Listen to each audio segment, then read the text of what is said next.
Hello, everybody. It is February the 16th, 2020. This is Wrestleview Weekly, as is always on the Sundays on the earlier time because there's a pay-per-view going on. And so, yeah, we are pre-gaming on the pre-show for the pre-show of the NXT Takeover Portland, the pay-per-view. Yes, it is. I am Doug Lackey, veteran columnist of Wrestleview.com and co-host of Wrestleview Live alongside the effervescent editor-in-chief of Wrestleview.com, Mike Tedesco, where we cover all of the major WWE pay-per-views immediately following them here on the Wrestleview YouTube channel. But not today, because this is not a major WWE pay-per-view. It is, again, the NXT Takeover Portland Buzzsaw Chainsaw pay-per-view. If you're in the chat room now, you say, wee! If you don't, there's not a damn thing I can do about that. I saw Gills. I see Lewis, that sexy hunk of man meat. Who else is in there? Come on now. You know you want to let yourself be known. You know you want to be known. Unless you're not in there and it's a little early for you to do so. But come on, we're pre-gaming for the pre-show of the pre-show. Come on, you know you want to. There's Mashoon in the chat room. Wee! Who else is in there? Come on. There's Jamel. Wee! Who else? Come on. You know you want to show up. Come on. You know you want to. All right. I'm sure you all will go ahead and show up here in a little bit.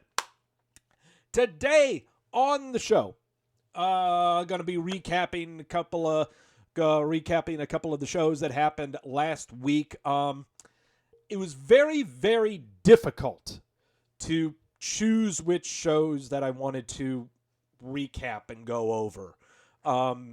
For many different reasons. Today we're going to go over Raw and also going to go over the go-home show for NXT, leading into the Buzzsaw Chainsaw pay-per-view that's going on tonight. Because there are very interesting things that happened on those shows that I want to talk about. NXT in particular. We got to talk a little bit about something weird is happening on NXT.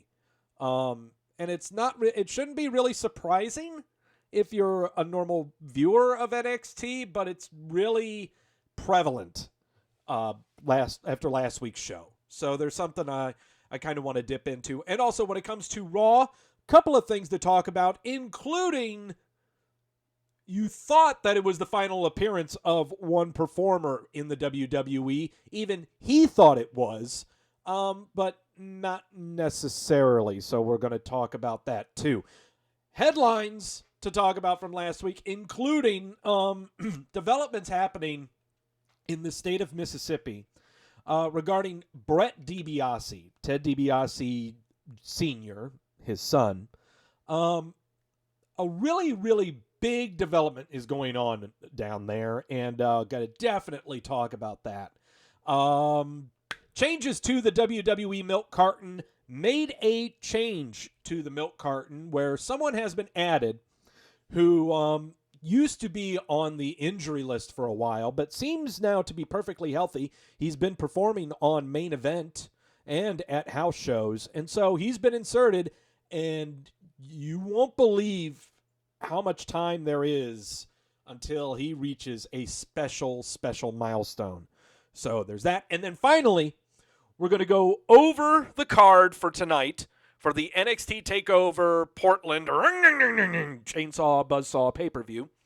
Go over the horrible picks that we made for the show. And also kind of want to put it to you guys in the chat room. And I'll also put up a poll on the Twitter and on the Facebook where I'm thinking about doing a watch-along for this show.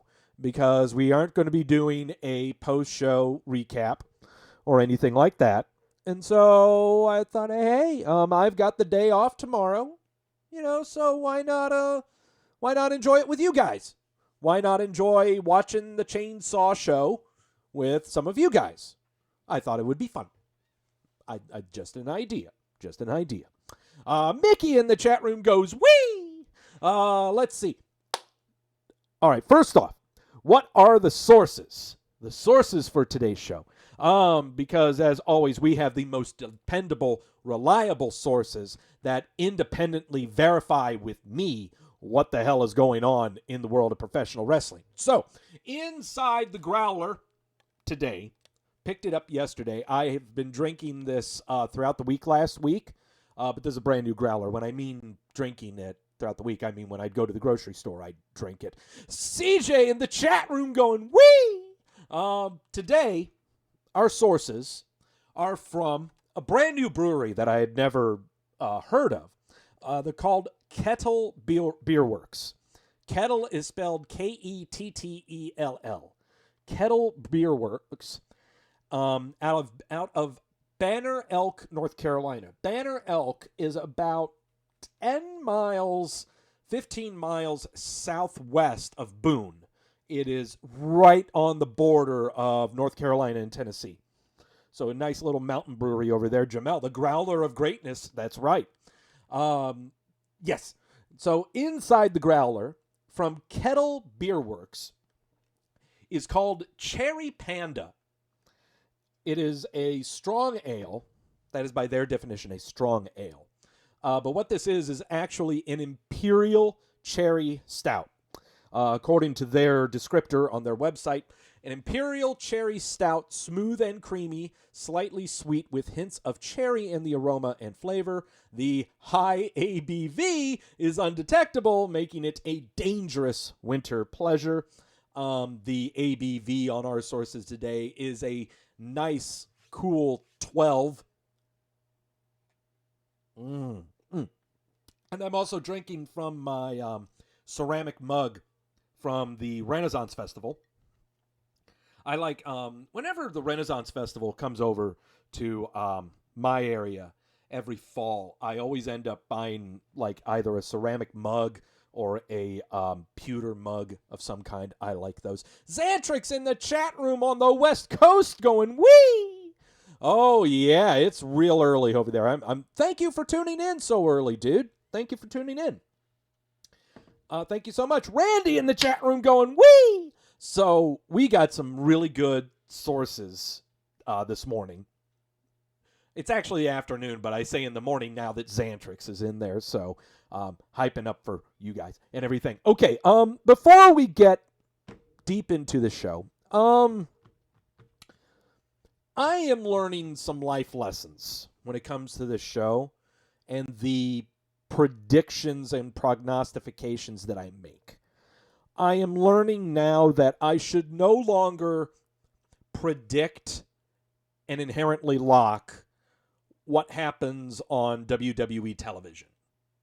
Because last week, I was so confident in myself that I locked that Shayna Baszler would not appear on Monday Night Raw. So, as many of you understand, many of you know, oh, Randy, you're going to be there. Oh, make sure, yes, tag me and Mike taking a few pics over there. Yes, absolutely. Take pics, tag Mike and I, tag Wrestleview. We will get them on the site. Give you credit for it, dude. Yes, please, by all means, do so, Randy. Hope you have a good time there, too. Doug,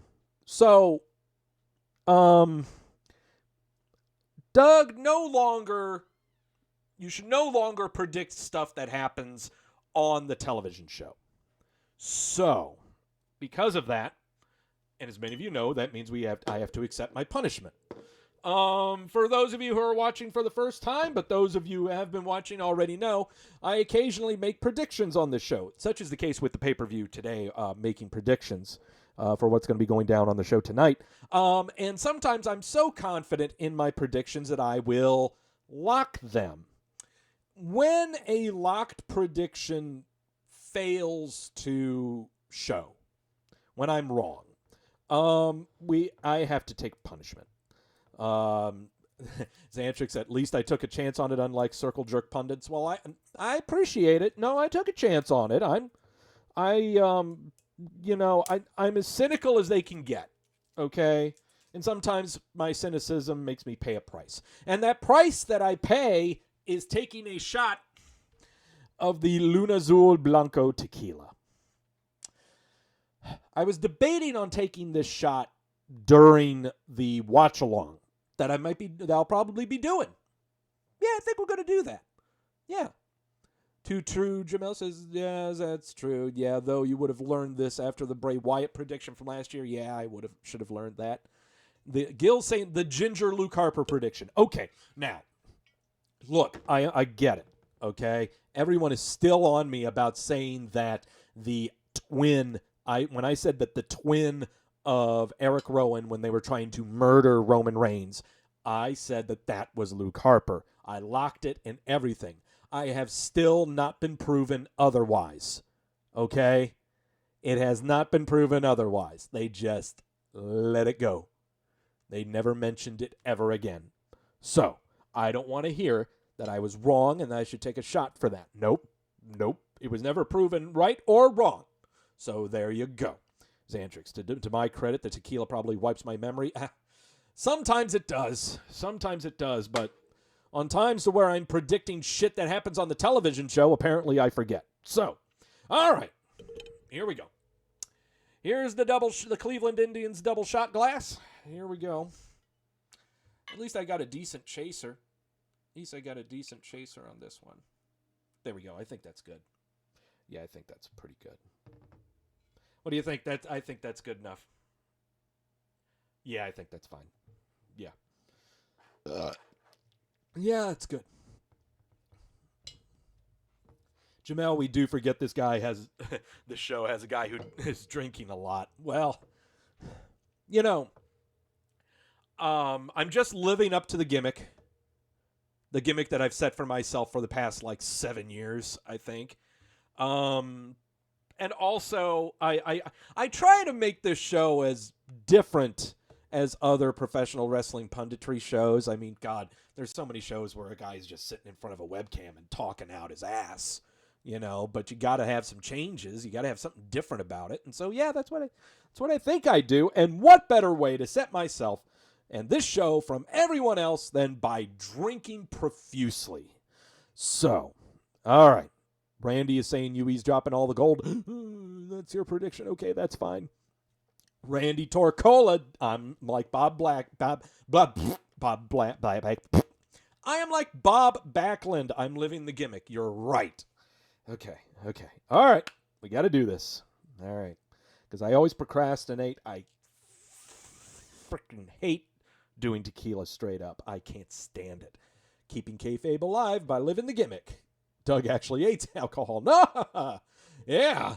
Keep the drinking gimmick going, says Machine. Well, okay. Well, hey, whatever tugs at your bobber, little fella, that's what I'll go ahead and do.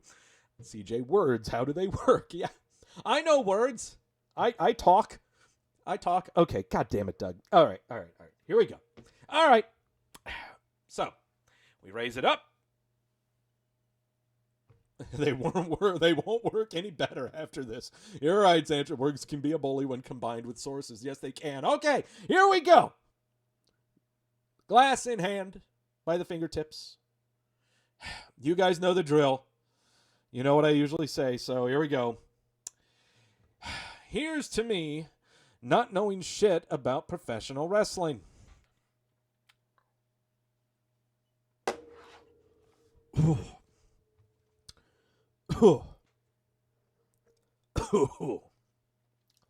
Ah, God.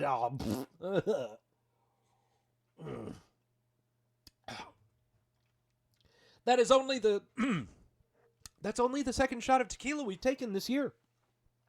Bear in mind. Thank you, Nafis Sadat, for that. Oh, check. Doug can sell a glass of water. It's real to me. Thank you, Xantrix. Water, it's a swerve, says check season. No, it's not. That ain't water. Sorry, check. That ain't water. Nah, it's the stuff. Don't believe me. Check out some of my past shows. Oh, they've been rough ones. Oh. I see the cynicism flowing through you all, thinking that this is all a work. Guys, no, I would not. I don't work. I really don't. I really don't work. I don't swerve. I don't do anything like that. Makes the season easier. Makes this show way easier, showing you guys the truth and telling you the truth. That is kind of weird, though, thinking about it. Would heels drink water? I thought heels drank. That's kind of weird. Now you think about it. That's probably one of the weakest heels I can think of. You know, they would drink water. If Doug sells water that well, he needs to be on WWE TV. Living out my Heenan dreams. Yes, I do. Oh, all right. I'm horrible at acting. I'm not a good actor. I'm only good at doing stand-up, being on stage and deliveries and stuff like that. Okay. Now, yes, Meltzer does drink water. You are absolutely right, check. Absolutely correct. Okay, enough of this. Enough of this tomfoolery. We need to talk about the Red Show, and we need to talk about why I took this shot, and why the person who appeared on Raw was really hungry.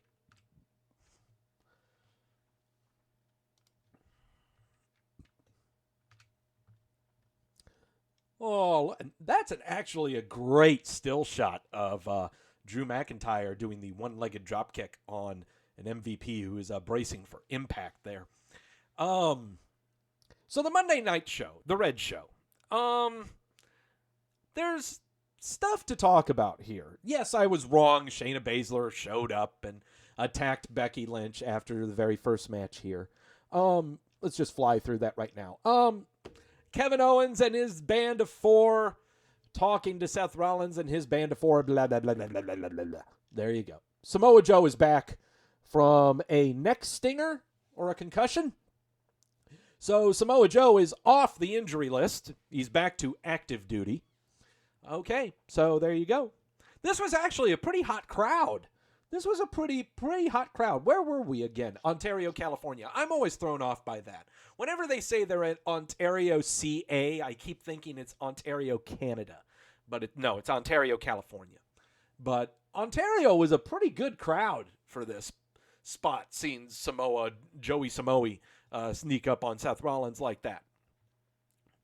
Jamel saying Becky continues down her path of being an internet meme. Yeah, kinda. So we start off the show with all that stuff going on. We are getting a Teddy Long special 8-man tag going on here. But before we do that, Becky Lynch makes her way out. She's defending the Raw Women's title against Asuka with Kairi Sane in tow. Kairi Sane on the apron, doing weird, wacky, nasty stuff. Not nasty stuff. And causing the distraction. I love Kairi Sane on the outside. Okay. Jamel and Randy. Holla, holla, holla. That's right. Okay. I love Kairi Sane on the ringside role.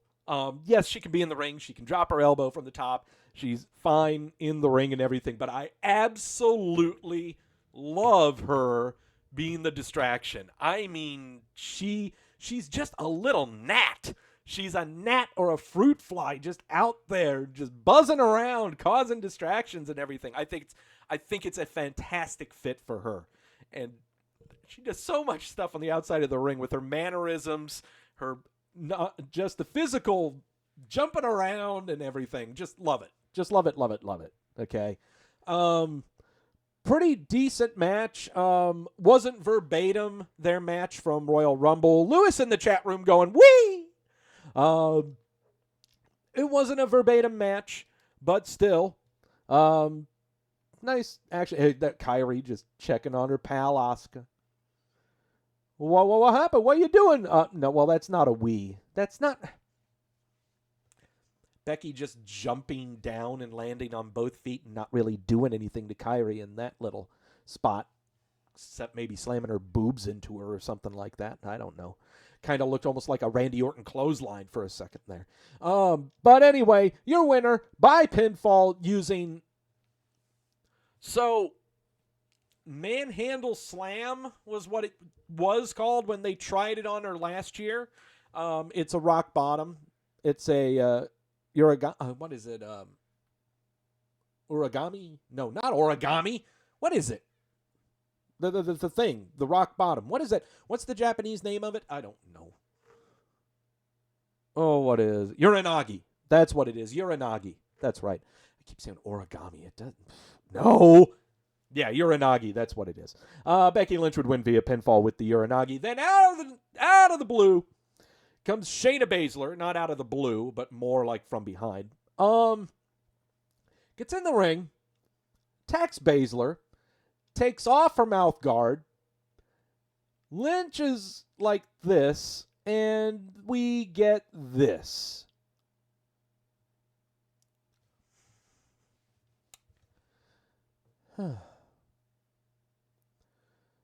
So we had a blood packet right there inside Lynch's thing, inside her bodysuit top there, and we get Shayna Baszler in The Walking Dead is what we get. Lewis saying not a fan of that at all. Machoon the vampire has arrived. Gills just why? I'm just going to pause it right there. So, here's one of the things I wanted to talk about from the Red Show. If there are things that Shayna Baszler could have done to Becky Lynch, and it's supposed to be a lasting effect, like someone shows up, they got a bandage on them, or they're in a sling, or something like that. There are other things that Shayna could have done. But I can tell the reason they chose this is because they wanted the shot of her like this. And I want to make sure I pause this. Like that. Shayna Baszler has got the most menacing, angry face of any other female performer you can find. Okay? Jamel saying, just have Shayna arrive, choke her out, keep it simple and stupid. Vicky in the chat room, that blood thing was scripted. It's not old days wrestling. Yeah. Well, of course, it's all scripted. We know that. We're just talking about a TV show here. We're not talking like it's real or anything. But we're just talking about what are different things they could have done that could have had the same effect that they were looking for coming out of Shayna Baszler attacking Becky Lynch after the match. Choking her out, sure. And you still would have had the look on her face choking her out and giving that grimace and everything. You still would have had this lasting image. Could have had her trying to crunching her elbow, when she has the opponent's hand pinned like this and they stomp on the elbow, cracking the wrist.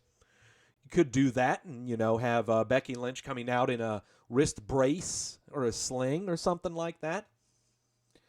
I think that would have been better, is doing that stomp down on the elbow, because if you're wanting Becky Lynch to be seen as being wounded or injured, have her in a wrist brace, a really big one, like a really colorful, noticeable one. Do something like that.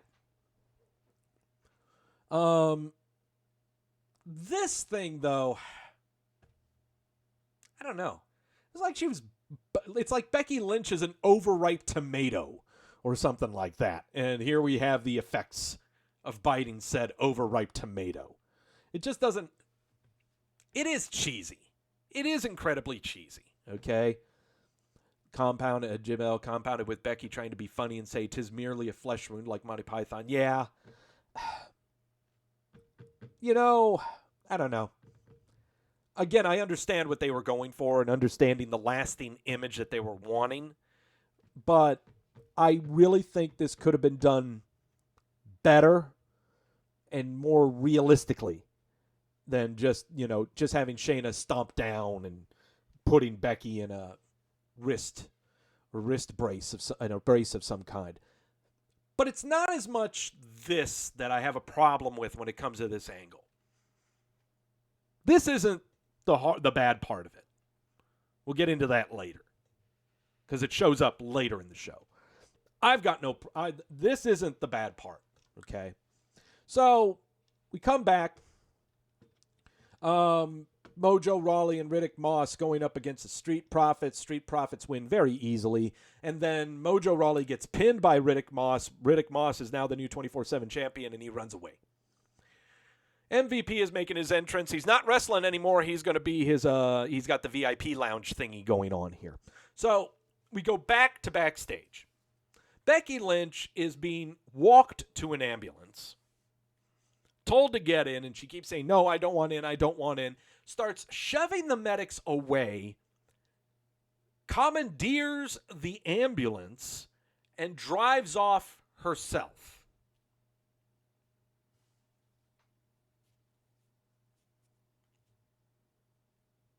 So understand this again, okay? The babyface, who's just injured, is so apoplectic and so out of her mind that she steals a vehicle to take to a hospital to get herself treated? As if, I mean, look, we can all suspend our disbelief for so long, okay? We just watched Shayna Baszler go walking dead on another human being. We've suspended our disbelief as much as we can just for that one segment. But now we're going to be led to believe that anyone can just steal an ambulance, take it to a hospital, get yourself treated, and there's not going to be anyone there to meet you with said stolen vehicle. Oh, and by the way, she came back.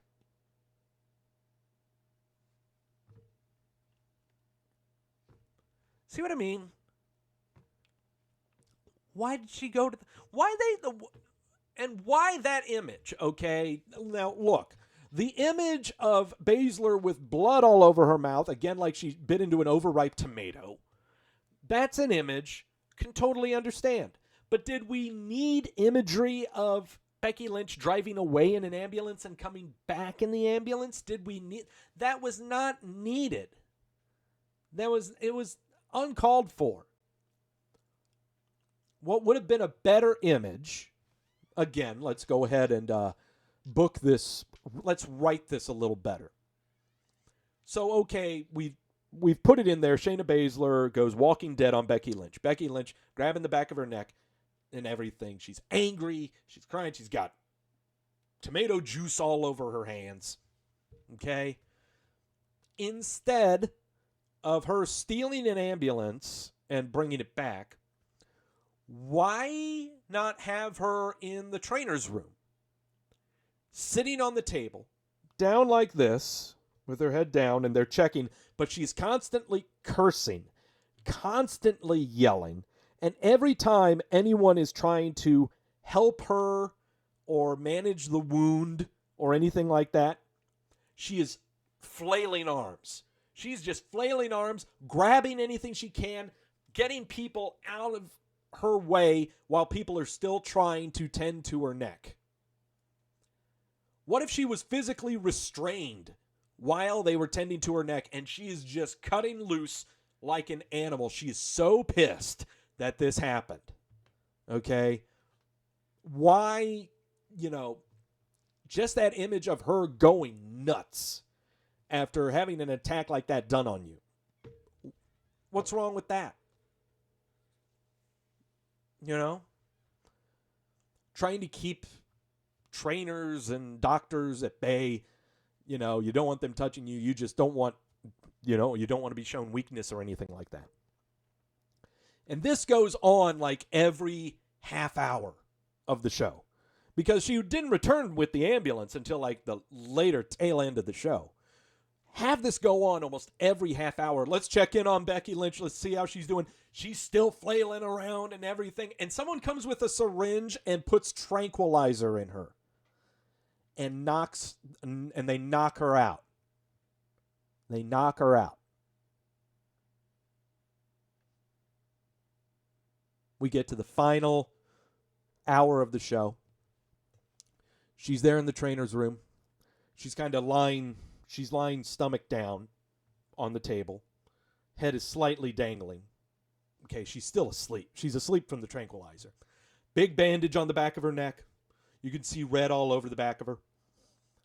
The doctor comes over and gives her a dose of smelling salts, wakes her the hell up, feels the back of her neck, and snaps.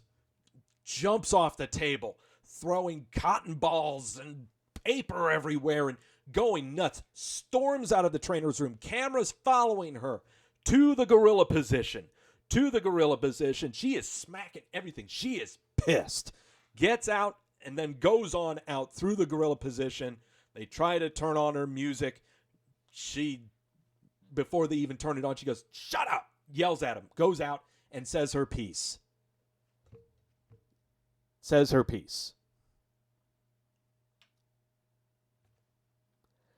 I think that I wrote this way better than anything we saw on Raw. If we were to keep the Walking Dead imagery, it could have been done better. If we got rid of the Walking Dead imagery, still could have been done like that. Her having her wrist tended to and everything, and she's still flailing away in the trainer's room. You got to keep it all in-house. To have her just steal an ambulance for 2 hours and come back made no sense whatsoever.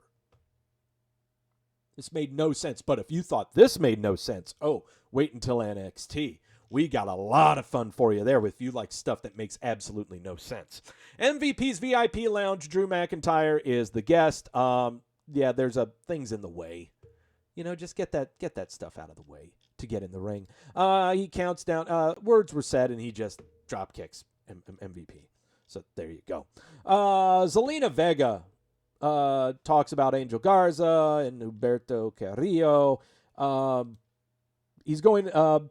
Cedric Alexander was supposed to have a match against Angel Garza, but Humberto Carrillo came in and said that, no, I need to get me some Angel Garza.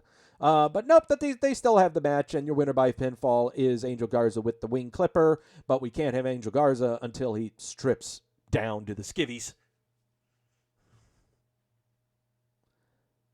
Cedric Alexander off the milk carton. Glad to see him, I guess. Charlie Caruso's backstage. She talks to Rhea Ripley about words. Sarah Logan comes up and confronts Ripley, and Ripley asks who she was and just walks off. Sarah Schreiber's backstage talking with Bob Lashley. Lana says it was Bob Lashley's dream to face Bork Laser at South Dakota. Lashley says that Ricochet took his opportunity away from him, so we're going to have Bob Lashley versus Ricochet. Jamel saying, remember when Cedric Alexander was working with AJ Styles and seemed like a semi-important character on the show? Yeah, those were good times. Those are really good times. Yeah. Those were really good times. It was reflected in Cedric Alexander's Twitter feed that he's disappointed. He was disappointed. I don't know if that's in character or not. I'm pretty sure that's in character. Yeah. Sarah Logan versus Rhea Ripley. Sarah Logan getting regular TV time is a welcome thing, even though she gets squashed by Ripley. That's fine. Charlotte Flair would come out on stage and watch this match while all of this happened. No run-ins. No interferences. Hey, look, Mike Tedesco and Victoria end up on the TV again for the WWE. Mikey gets on the TV all the time. They always look so excited. They always look so happy. Bob Lashley with Lana in tow versus Ricochet. Oh, shit. All right. Here we go.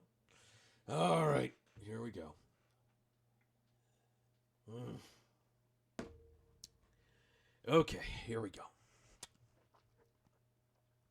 Ricochet off of the ropes, and whee! There is Bob Lashley to catch him. Whee! I'm really getting tired of seeing all of these. Whee! This seems to happen all the time. We get this in every whee! We get this in every single match we ever see. Whee! Doing over-the-top rope splashes or whee! Or through suicide dives. But every time, whee! Someone always gets hurt. No one, whee! They don't break the fall right. They don't land right. Whee! Or they lead in with their head, crushing their neck. Whee! But not in this case. Bobo, whee! Has no problem catching this little snow whee flake coming through the air. Ricochet is a very dainty fellow. Whee! There you go. Suicide dives,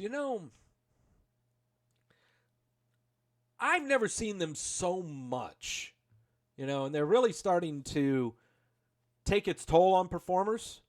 You've never seen it more prevalent than now, We get that they're an integral part of matches to try to get people revved back up into the show. Totally get it, but this is the first time we see it in the show, and that's fine. You got to tone it down how many times you do a suicide dive. But you can't have it in every single match. You can't have it every half hour. So, I guess it's okay putting it there on that one. Here we go. Ricochet with the standing shooting star thingy. Wee. Not a full-fledged wee, but more of a full-fledged woohoo. Yeah, it's more like Mario. Yeah! Woohoo!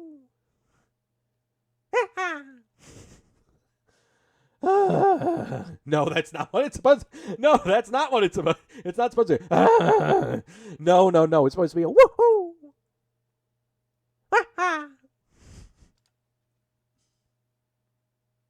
I miss Mario 64.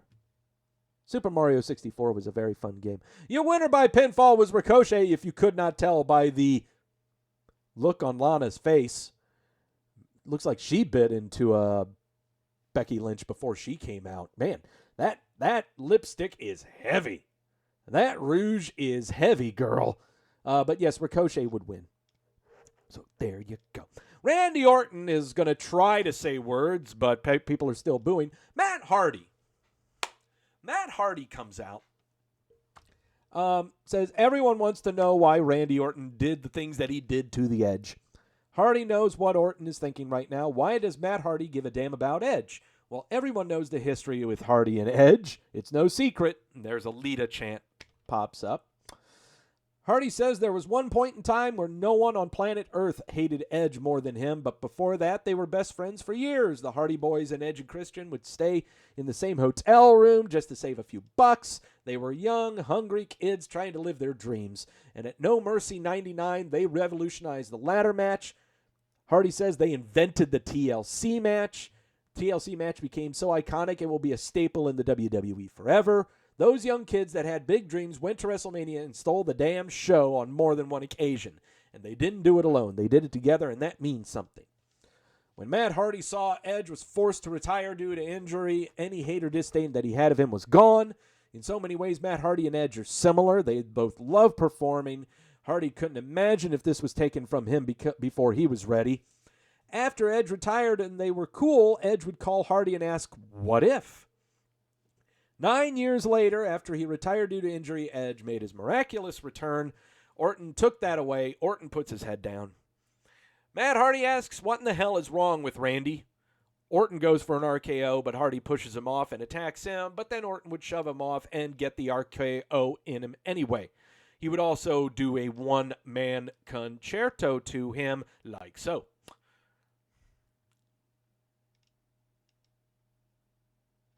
Fabulous promo. Fabulous work by Matt Hardy. Fabulous work.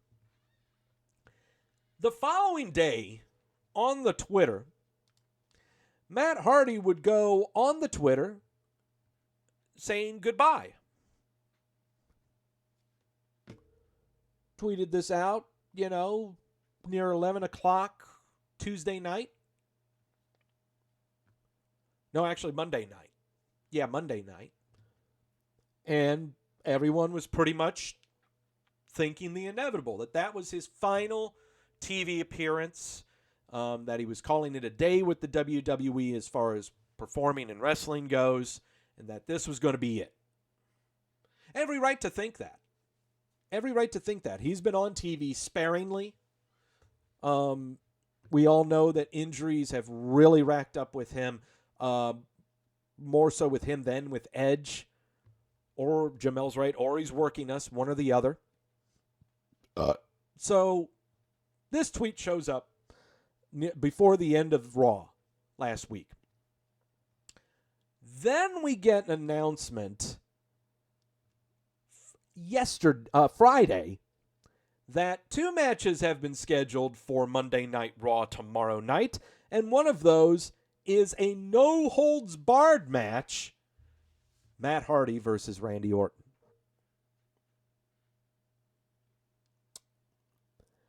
I am already seeing where this is headed.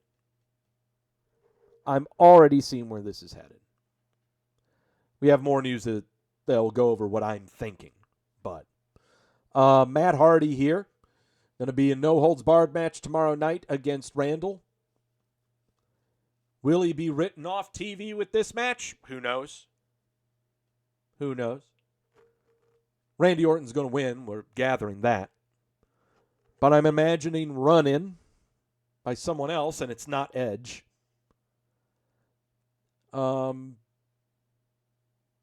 Yeah. And then that's going to lead into some other feuds, and then we'll finally get Edge Orton at WrestleMania. Jamel saying, yeah, have Randy beat the hell out of him, then goodbye. Yeah. Well, I'm not looking at this being a beating the holy hell out of him.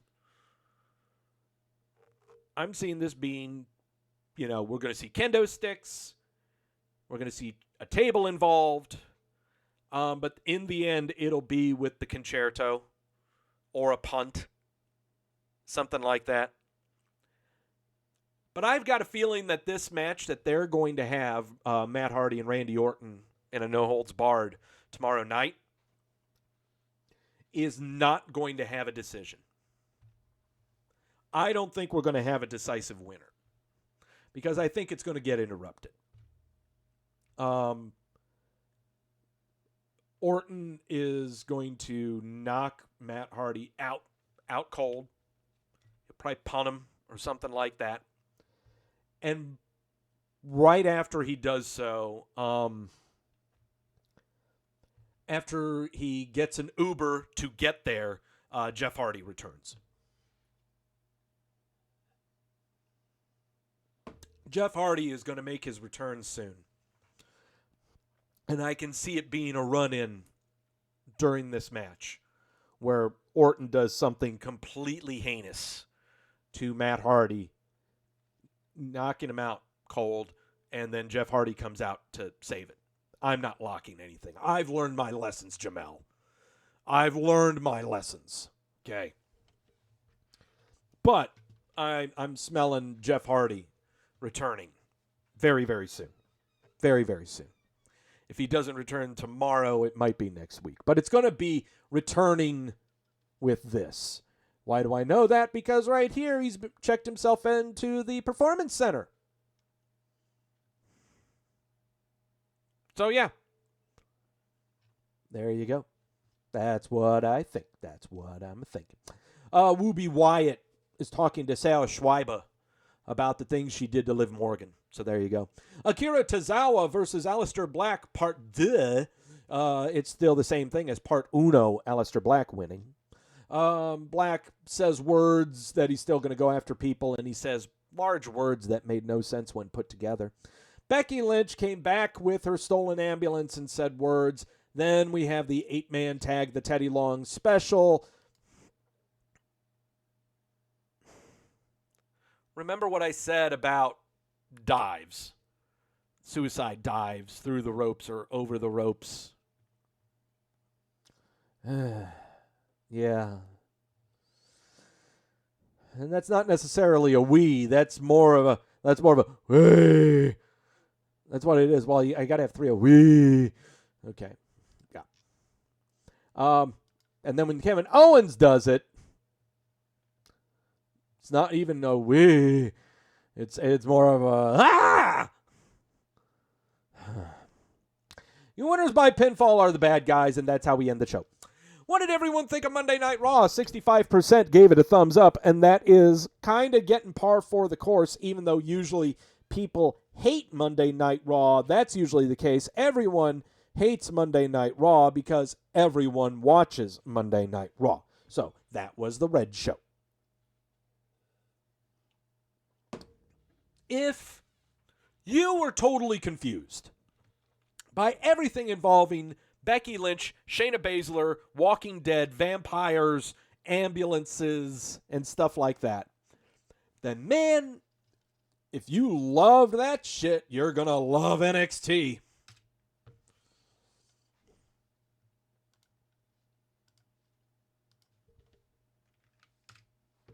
Okay.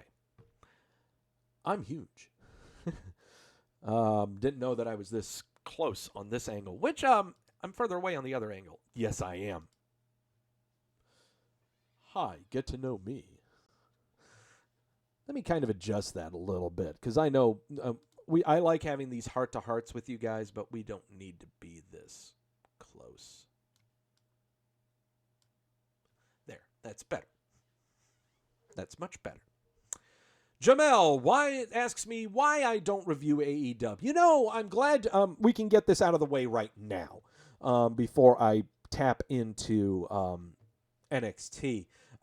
There are many reasons why I don't review AEW.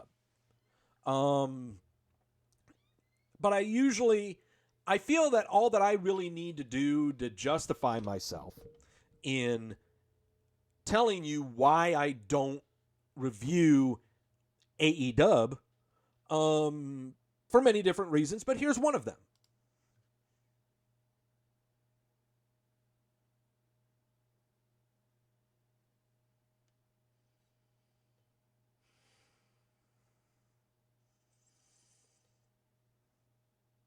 Well, Lewis is right, except for Orange Cassidy. Orange Cassidy is fantastic. Okay. I have no problem with Orange Cassidy. That's why they always have him at the beginning of the show. Orange Cassidy is on the show at the very beginning, always. Okay. AEW, just don't change. Just don't change. Man. Yeah. AEW. Gotta love AEW. All right. So, NXT. Roderick Strong comes out. He is furious because, and I was trying to figure this out. Roderick Strong is pissed off at Velveteen Dream because last week when Velveteen Dream showed up, on his tights were pictures of Roderick Strong's wife and child. I didn't know this until Strong said that. That never even crossed. I was trying to figure out what the hell that was on Velveteen Dream's tights when he returned last week. But that's what it was. And I was like, okay. Sure. Bronson Reed comes out, cuts Roderick Strong off. They're going to have a match because Bronson's pissed off that Undisputed Era beat him up backstage for no reason whatsoever. They have their match. Big men falling off of very tall heights. Your winner via pinfall was Roderick Strong. This match went way too long. It should not have gone for a commercial break. Went way too long. At the end of the match, Velveteen Dream shows up on their little Tron. Okay? And he's wearing his tights that on the ass say, "Call me up, Marina." This is Marina Shafir. Marina Shafir is Roderick Strong's wife. Dream asks, what if someone took something from Strong? Strong has a wife and a little boy. A picture of Strong with his family is shown on the screen. Dream asks, what if something happened to Roderick Strong? Dream can promise if something ever happened to Roderick Strong, someone somewhere would fulfill all of Marina's dreams.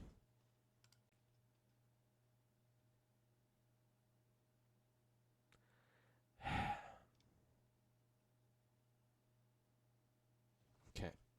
Let's take a sip of the sources. Let's take a sip of the sources and let's have a little bit of a discussion here. In fact, let's fill them up a little bit because we got to organize our thoughts here. One of the reasons that a lot of people like NXT is because a lot of fans who are privy to the inside stuff and the boys in the back, believe that those that are in NXT get a lot of creative freedom. They develop, they create their own characters, and then they're all booked to show the strengths and weaknesses of those characters. And that also everyone involved get a little more creative when it comes to the programs that they have. Which is all well and good. There's nothing wrong with that. There's nothing wrong with creative freedom from the performers. As long as you are going down through all the channels, with producers and everyone else to get the okays on the program and the story and the ethos that is happening.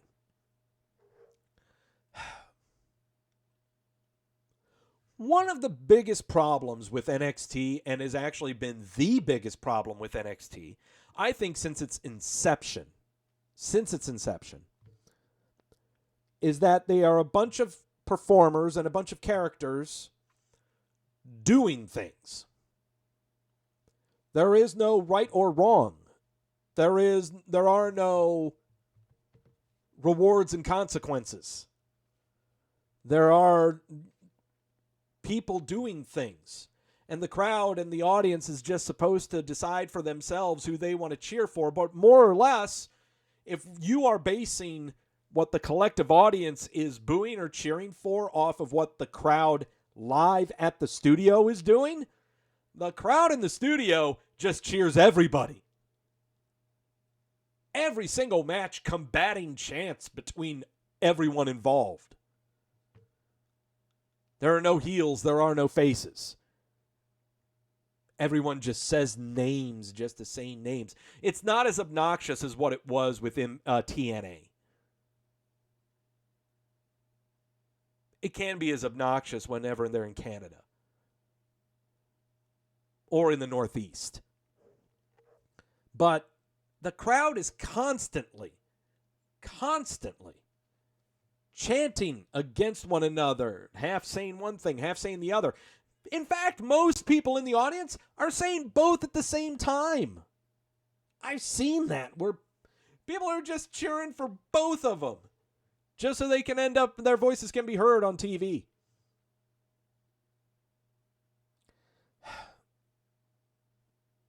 And the problem is, and Jamel brings it up, maybe that's why they're at Full Sail, and it ends up like that. I don't think it would change if they got out of the studio, because the precedent has been set with NXT. They've been doing this for the past 6 years, I believe. This brand has been going on for 6 years, and this is what it's been. People just chanting left and right, confirming that everyone is good or everyone is bad. We don't know.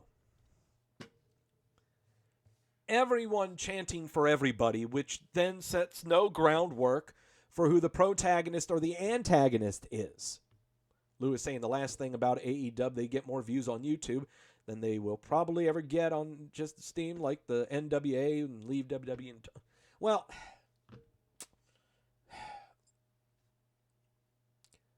the problem with NXT is that they cannot decide who is what. And they're having a hell of a time trying to convince said audience, when they make that decision about who is what, the audience going along with it. Because the precedents have been set. There's no such thing as swerving in NXT. I mean, the last great swerve that we had was Tomato Chomper on Johnny Gargano, but he's being cheered whenever Johnny Gargano and him are in the ring together.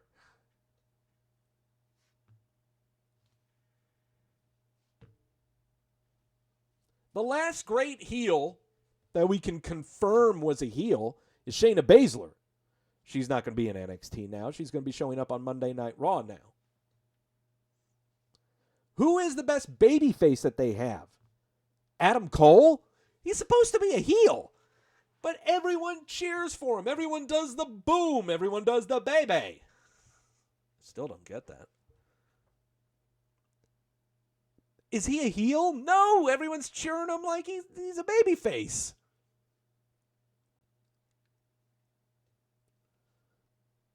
This makes no sense. Because Velveteen Dream was supposed to be your babyface returning, right? Babyfaces don't do this. Okay? Babyfaces don't do this. Babyfaces come back and say they just want to enact revenge.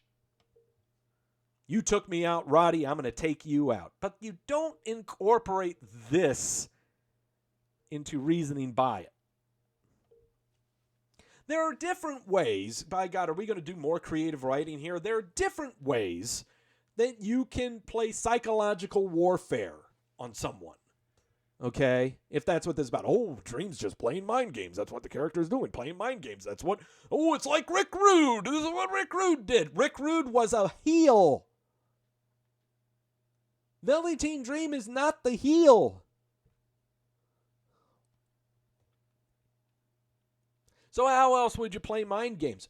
Maybe you would take out members of Undisputed Era when they aren't looking. They show up in their locker room and there's a guy laid out with tomato juice all over his face. They're walking down the alley and there's Bobby Fish, head over heels inside a trash can.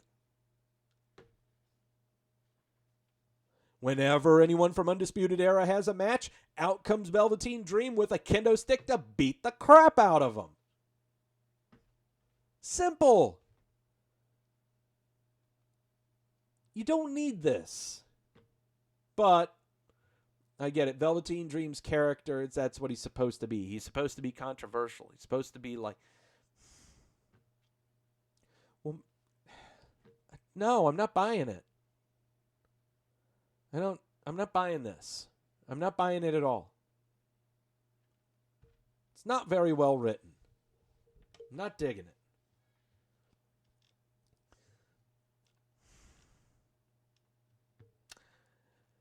Big old video package errors about 3 or 4 times throughout NXT involving Pete Dunne and Matt Riddle with their large-ass trophy trying to get to Portland. Lewis saying, I'm looking forward to watching NXT Takeover on mute while I watch Doug's watch-along. Aw, thank you, Lewis. Whee! Thank you so much. Yeah, I'll be here for the watch-along. Yeah, we're going to do a watch-along. Yeah, we're going to do that. Candice LeRae versus Dakota Kai, just because. We got to have build-up for Dakota Kai and Tegan Nox's match. Dakota Kai would win via roll-up. Yep, that's how it would be. Then Tegan Nox comes out and wants to beat the crap out of Dakota Kai. So there you go. Another blah match. That is right. Johnny Gargano versus Cameron Grimes. Stuff happens in this match as well. I don't feel like doing a wee. I really don't. I'm too worked up. Jamel saying I'm here for the watch-along. Oh, thank you. We got plenty of sources we're going to have during the watch-along, too. No, it's going to be fun. I've just got to make sure no audio can pipe into the channel here of the show. So, bear with me. Also, when we're doing the watch-along, I'm going to be doing the watch-along watching on my computer. You know, just like here, like I would be. That's how I'm going to be doing that. Earbuds in the ear holes. You know. Winner by submission would be the Johnny Gargano after doing a flippy and getting slammed down. But he would win. You know, I'm just going to put this picture right here of Johnny Gargano. And I just want everyone to notice this about Johnny Gargano here. This guy is going to lose his hair in 3 years. That's a bad receding hairline, dude. Yeah, that's not looking good. Yeah. Tan much? No, he tans a little bit. Kathy Kelly interviewing Adam Cole. Adam Cole says words. Number 1 contenders match for the NXT Little Critter Championship. Leo Rush. Facing Angel Garza. This would be a nice little flippy-dippy match. Angel Garza slamming him into the ring post and then slamming him into the ring steps. Doing that thing. Were you doing a cutter? No, we're doing a stunner from the top ropes is what we're doing there. But your winner via pinfall would be the Leo Rush. He is going to be facing Jordan Devlin for the Cruiserweight title next week's episode of NXT. Jamel Louis Rush. Yeah, it's Louis Rush. That's what I said. Video package of Mark Henry talking about Keith Lee and Dominic Dijakovic, Double D. That's the match I can't wait for tonight. First off, so maybe I was wrong. Keith Lee is probably the most viable babyface NXT has. He is. He's the most viable, organic babyface they have. Yeah, we'll just put it that way. Bianca Belair. Okay, so Bianca Belair came out to the ring, said words. She's having a match. The music comes on. I'm like, what music is this? What's going on? Well, actually, she's out there for a match. She's waiting for her opponent. The music starts. Never heard it before. It stops. Then it starts back up. The name shows up, and it's Santana Garrett. Ooh. Oh, boy. Now, this is Santana Garrett's fourth appearance on WWE television. She had 2 matches. One against Tainara Conti was her debut match, and then Io Shirai showed up on the Royal Rumble. No, she was in the Battle Royale to determine the number 1 contender for the NXT Women's title. I'm going to tell you right now, when I saw her name show up on the Tron and she is skipping down the ramp, this is exactly how I was. I took off the glasses and was like, oh boy, this is going to sting. This is going to hurt. And I just went, please, don't give Garrett any offense. Don't give her any offense at all. Let's see how she is on the squash. For the love of God, help us. Don't give her any offense. Please, do us all a favor. Thankfully, she got no offense. The match only lasted a minute. Thank God. Belair gets on the microphone. She says words. Rhea Ripley comes out, and they stared at each other until Belair flattened Ripley with the KOD. Which leads you to believe, okay, this ain't going to be a pushover of a match. We'll see. We'll see. Let's see. Finally, Tomato Chomper's in the training room watching footage of stuff. He says mean, nasty words, says he's going to get Adam Cole.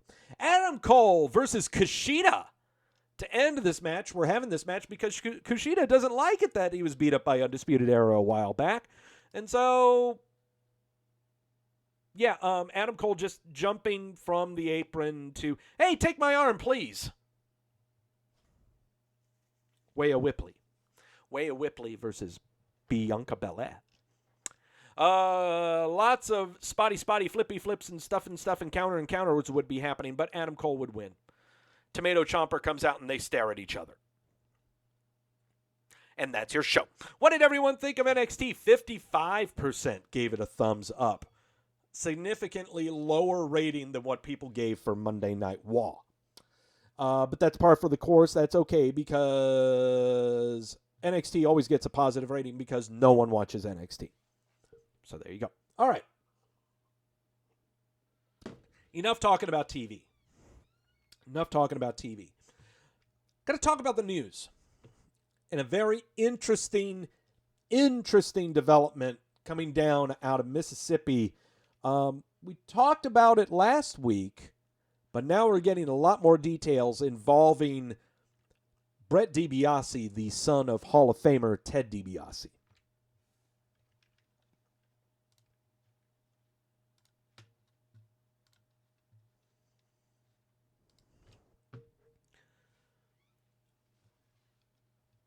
You know, of all the pictures to use of Ted DiBiase, the Hall of Famer, senior, of all the pictures to use for Ted DiBiase when it's been revealed that his ministry has taken in $2 million from the Mississippi's, from the state of Mississippi, this is not exactly the most endearing picture you'd want to use.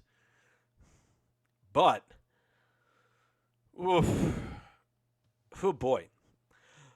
According to the Associated Press, the state of Mississippi gave more than $2.1 million in federal welfare money to a ministry run by Ted DiBiase, the WWE Hall of Famer. It's known as the Heart of David. That's the name of the nonprofit ministry that DiBiase runs.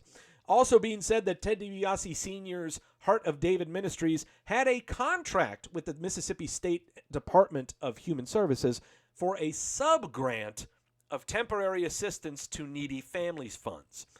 $2.1 million given to Ted DiBiase's nonprofit ministry to help in the assistance of needy families is what this is. According to tax exemption filings, Heart of David Ministries saw revenues double in the year Brett DiBiase was hired by the state. His son, hired by the state. The nonprofit described its mission as, quote, religious education and training, unquote, in those filings. It reported spending 2017 grant money received for, quote, general church speaking engagements, religious conferences, school assemblies, and wrestling events, end quote. $2.1 million given to this ministry for general church speaking engagements, religious conferences, school assemblies, and wrestling events. The Mississippi State Personnel Board records show that Brett DiBiase was hired in February of 2017 by the Department of Human Services at a $79K a year salary. Then State Department of Human Services Director John Davis promoted Brett DiBiase on August the 1st of that year to Deputy Director of Transformational Change, and that caused the salary to increase to $95K a year. However, Brett DiBiase was gone just after 6 weeks on the job, and indictments allege that Davis and department employee Latimer Smith faked invoices to funnel $48,000 so that Brett DiBiase could attend drug treatment in Malibu, California. The department has also confirmed that the Mississippi Community Education Center paid Brett DiBiase's brother, Ted DiBiase Jr., to provide training to human services employees. According to social media accounts, the training took place in late 2018 to early 2019.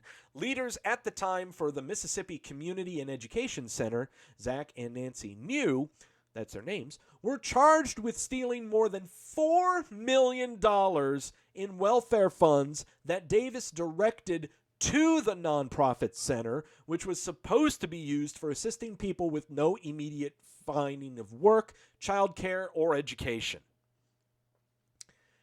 It's also not clear exactly how Heart of David spent all the money it received from May of 2017 through earlier this budget year.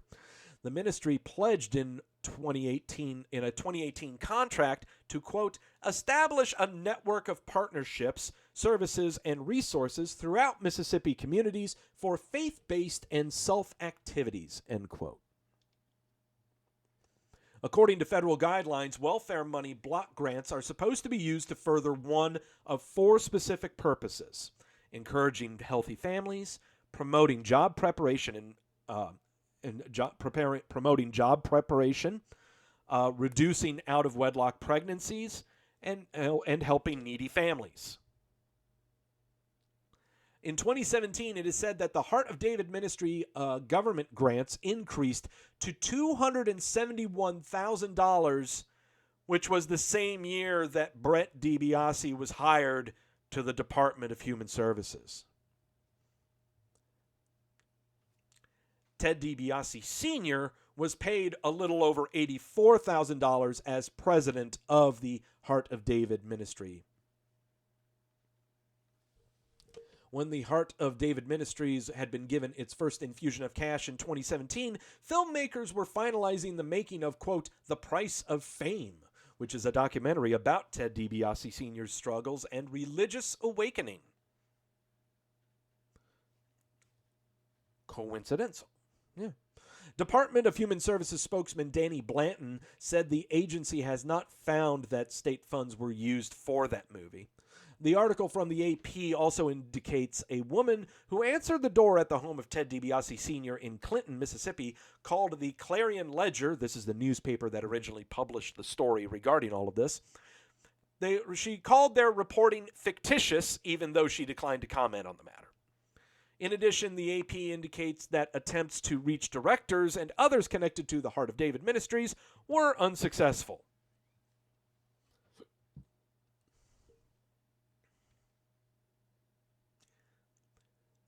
The Mississippi Department of Human Services gave, over the span of 2 years, to the family of DiBiase, whether it be for work within the department or assistance within the Heart of David Ministries, gave them over $2.5 million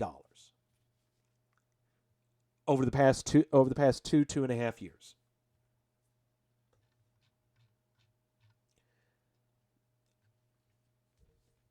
It is now being questioned what it is the state got in return for the Heart of David Ministries services and the block grants that they received.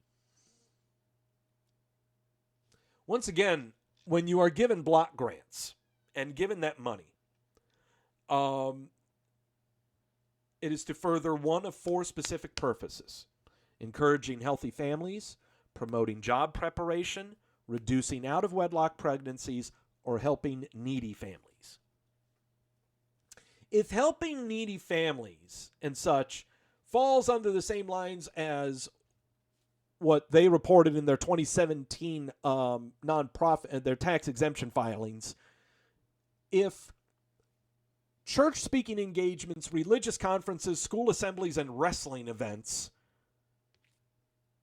fall in line with trying to achieve any one of those 4 requirements, then there may not be nothing wrong here. But what this is all stemming from is Brett DiBiase being given money to do things and he never performed them. And this then led into a lot of investigating, which then led into the $4 million that were embezzled by Zach and Nancy New, given to the Mississippi Community and Education Center, which in turn funneled money into the Heart of David. So, there are many different ways that you can live your gimmick, okay? I like to think that I am living my gimmick healthily, very well, and very productively. Thank you.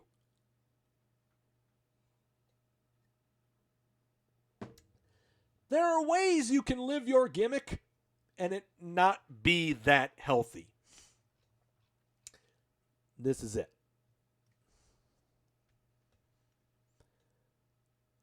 DiBiase, his family, and everyone has been completely silent throughout this entire ordeal.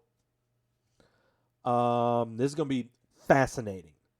Keep your eyes on this. More stuff's going to be happening in the next couple of months. It's tax time, people.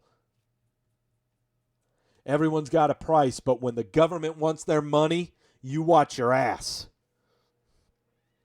You watch your ass. Okay. Let's turn away from actual news, verifiable news, and turn to the news that happens in the professional wrestling world. The news that really makes no sense whatsoever. According to PW Insider, Major League Wrestling attorneys have engaged WWE attorneys for this past week, alleging that the WWE is, quote, attempting to tamper, unquote, with contracted MLW talents. Also, per this same report, this was not specifically related to Davey Boy Smith Jr. appearing on this past Wednesday's episode of The Bump. WWE's online show, but regarding, quote, multiple talents, end quote. MLW contracts since 2018 specifically forbade MLW talent from working WWE dates, including direct communication with signed MLW talent, and would be seen as a breach of contract according to MLW management. It's being said that an MLW source claimed that the promotion had an abundance of evidence should the matter need to go to court, but is hopeful that this will not happen.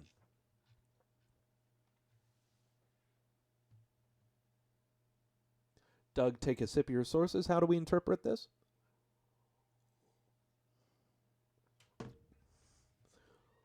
What's Major League Wrestling? I didn't know what Major League Wrestling until this. Oh, wait a minute. Major League Wrestling doesn't... who are they? Maybe they're doing this kind of stuff so that they can get my attention, so that I ask that same fucking question, what's Major League Wrestling?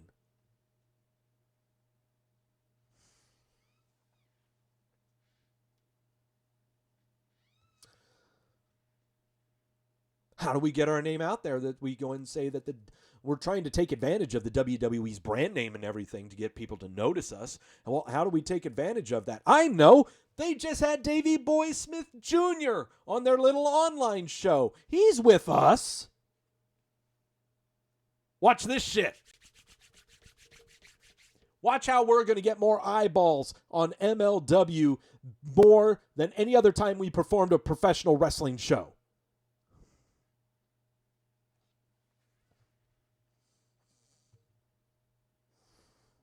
I don't think I'm wrong in that assessment. My sources tell me so. And my outro tells me so. Know when you're being sold to.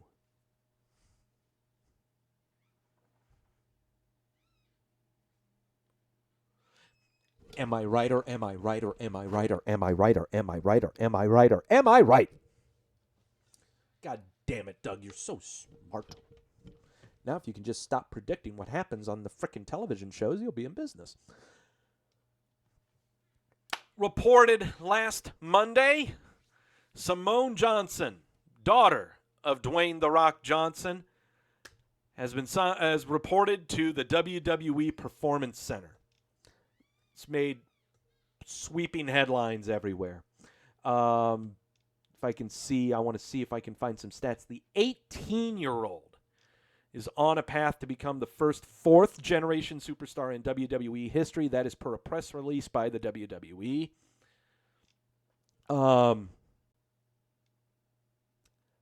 I really hope this works.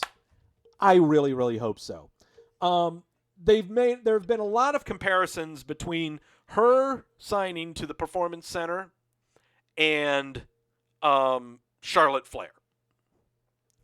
There's a big difference between her letting into the Performance Center and Charlotte Flair's.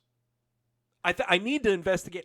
This is going to sound creepy, but I need to look more into the background of Simone Johnson when it comes to what her high school athletic career is, and also if she's graduated high school. I say this because in the case of Charlotte Flair, in her high school athletics, she was volleyball team, softball team over in Providence High School over here in Charlotte, North Carolina. I mean, she was a 5-star athlete. Okay?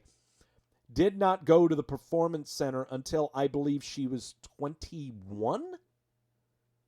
She was like 21 or 22 years old. I mean, she was young.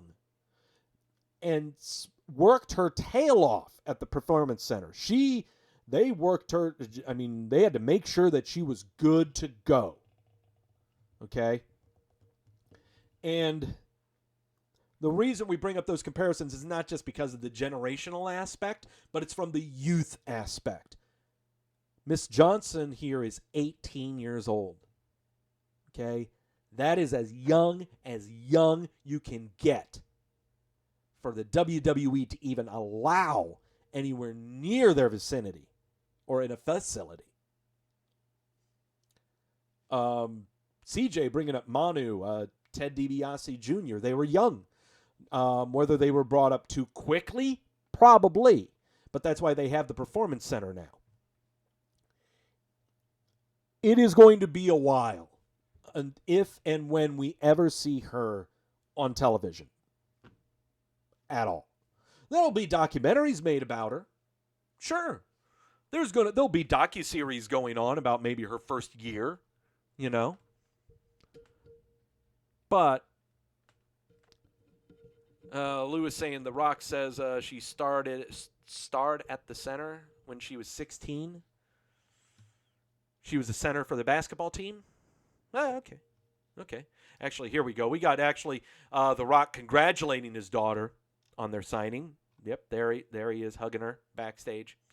Not really seeing any stats here. CJ's probably right in the chat room saying someone was probably training there, and because why the fuck not? I'm sure that she was there in the chat room. There in the Performance Center just training, doing some weight training and working out. Took some random classes, and then the E went, sure. Hey, you wanna? Come on in. Sounds plausible to me. Gil saying Charlotte is 33. Okay. So Charlotte, during the NXT rise and onto the main roster, was about 25. Is about right. And then really didn't go into the Performance Center until about 22. Yeah, that sounds about right. Same case can be made for Ricky Steamboat's son, Ricky Jr.,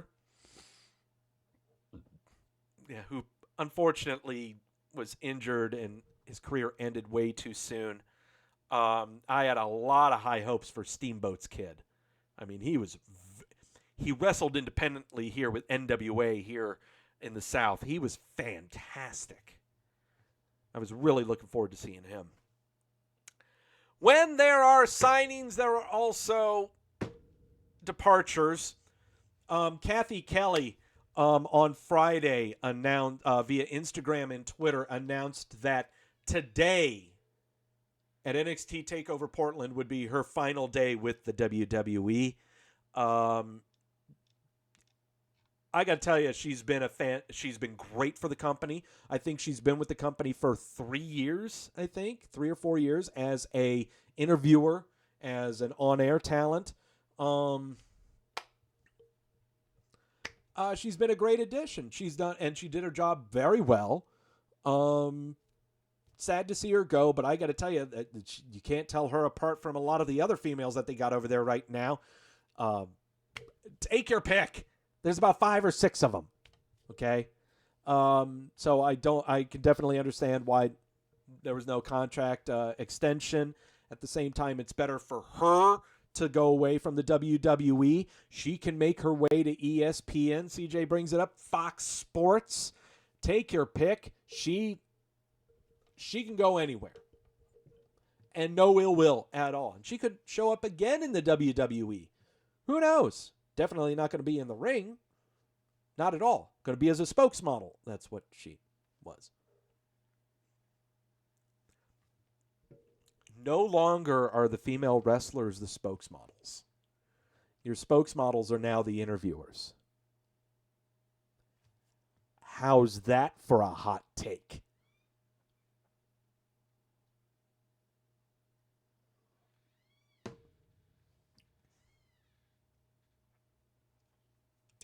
I got your hot take, Stephen A. South Dakota show is coming up Thursday, February the 27th. And we keep talking about these South Dakota shows, these Saudi Arabia shows. These South Dakota shows. What is the next tournament they're going to have? What's the next greatest? What's the next biggest? What the shit are they going to do that's going to make it so great? Well, we're introducing the Two-Wake Trophy. The Two-Wake Trophy Gauntlet match has been announced for the Super Showdown South Dakota card, and the 6 participants include Eric Rowan, AJ Styles, who's on the injury list right now, Bob Lashley, Andrade, Rusev, and R-Truth. Gauntlet match. I hate gauntlet matches. But bear in mind here, we've got Andrade that when this card comes up, he will be done serving his 30-day suspension from the wellness policy violation, which we don't know what it's for. AJ Styles is recuperating from a separated shoulder right now. He said that he would be good to go before Mania, and seeing this, I believe him now. Rusev is currently on the milk carton, but he's going to be taken off now. So, here you go. Your stupid little thing for your stupid South Dakota show. Randy's saying AJ's out, Mansoor is in. Could be. Could be. I definitely see that happening. I can see that happening. WWE releasing the promo for the Elimination Chamber pay-per-view that's coming up in March over in Philadelphia. They have advertised the participants for the Elimination Chamber match. This is involving the Universal Championship. The winner of the Elimination Chamber match involving these people will face the Universal Champion at WrestleMania 36. They are Roman Reigns, Braun Strowman, the Intercontinental Champ, Daniel Bryan, Shinsuke Nakamura, Karen Corbin, and Robert Wood. So, here we go. We're going to bring this stuff up next week because we're breaking out the WrestleMania whiteboard again. We've got to see where we've effed up, where I've effed up when it comes to booking WrestleMania. Yeah, there's a lot of changes we got to make. A lot of changes. Lewis, not sure if you know them, but the Bouncers are on NWA. You should check them out. They're over 500 pounds. I've seen them, dude. Oh, by the way, future segments coming up here on Wrestleview Weekly. The WrestleMania whiteboard, we got to go over that. And also, we're doing a binge fest. I am doing a 5 to 6 episode binge fest, including pay-per-view of NWA Power. So you're going to get my view on how NWA Power has been. And we may make some changes here when it comes to the television shows that I recap. Because I got to tell you, there have been times to where one episode of NWA Power is more compelling than any episode of WWE television. And I'm not saying that because I'm a mark for Aaron Stevens. I'm not saying that because I'm a mark for Aaron Stevens. Zezo Tube. We are like you. Okay. Hi, Saudi. John Cena is making his return to the WWE on the final February episode of Friday Night SmackDown. Let the rumors start. So much we could go off just by knowing that John Cena is appearing on SmackDown. So much we could talk about, but I'm saving that for when the show happens and we can break out the whiteboard again. CJ brought it up. Cena versus Fiend. Oh! There's a story.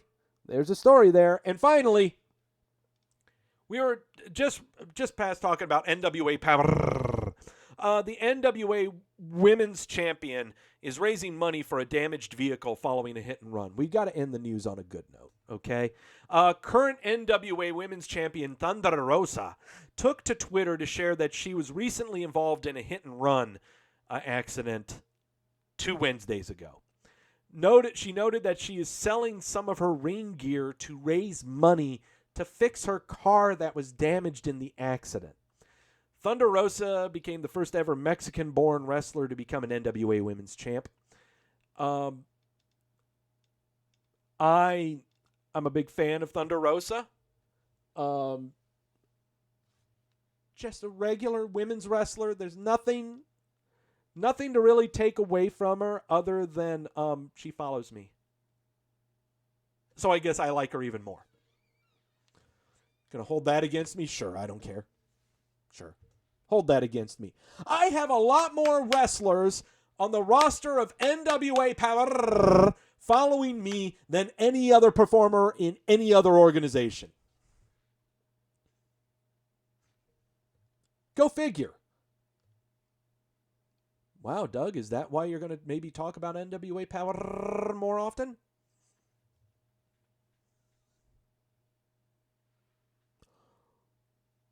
Who can say? Who can say? I can. That's your news. Let's go over the injury report. The injury report has been dwindling down. Nia Jax, reparative surgery on both ACLs and both of her knees. She should have been back by now. Watch the TV closely. Watch it closely. She should be coming back very soon. Jinder Mahal, ruptured patella. He should be back for WrestleMania times. AJ Styles with that dislocated shoulder, mentioned that earlier. He'll be in time for Elimination Chamber, but he's going to be in time before that for the Super Showdown South Dakota show. Jeff Hardy, when he is not driving drunk down the highways of my home state or passed out drunk in a stairwell in a hotel in Myrtle Beach, he is supposed to be recuperating from his knee surgery. He will be back in time for Elimination Chamber, it looks like. Lars Sullivan, major reparative surgery on his ACL and MCL. He should be back for WrestleMania times. He could be appearing at the Andre the Giant Memorial Battle Royal. Remember when we were talking about him going against Roman Reigns? Xavier Woods and Ember Moon are nursing torn Achilles tendons. They aren't going to be back until SummerSlam times. Kalisto, dislocated shoulder. He's not going to be back until Elimination Chamber. Boa, torn rotator cuff and labrum. He's not going to be back until SummerSlam times for NXT. And finally, Fandango, dislocated elbow, should be back healthy around about this time over the weekend. Probably not going to appear on TV because Tyler Breeze is doing stuff on 205 Live and with the Cruiserweight division. So I don't know what's in store for Fandango right now. It's really tough to say. So those are the people that are hurt. What about the people who aren't hurt? What about the people who are perfectly healthy? What about the people who haven't been on TV for, say, 3 weeks? WWE television or pay-per-view or otherwise. They end up on a very special list. A list where we have brought someone back onto the milk carton who had been injured with a concussion but has for the past month been working on WWE Network. And it's about high time we start paying attention to him. We're so close to really saying it, Machoon. I know we want to say it, but here we go. Epica Cologne presents the WWE Milk Carton.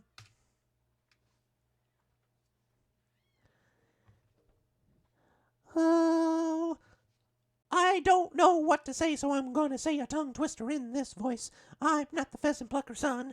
I'm only fucking plucking pheasants till the pheasant plucker comes. I'm not the pheasant plucker. I'm the pheasant plucker son. I couldn't think of anything. I'm sorry. Really couldn't think of it. What can I say? I really don't plan a lot of these shows. The only stuff I plan the scenes and the milk carton. I don't think about what I'm going to say on the milk carton. All right. Let's start it off with Lacey Evans. January the 26th is the last time we saw her. The Royal Rumble match where she faced off against Bayley for the SmackDown Women's title. This seems to be par for the course when it comes to Lacey Evans. This is the second time we've seen her on the milk carton, and it was for the exact same reasons that we saw her this way the last time. She had a title match, and they take her off the programs.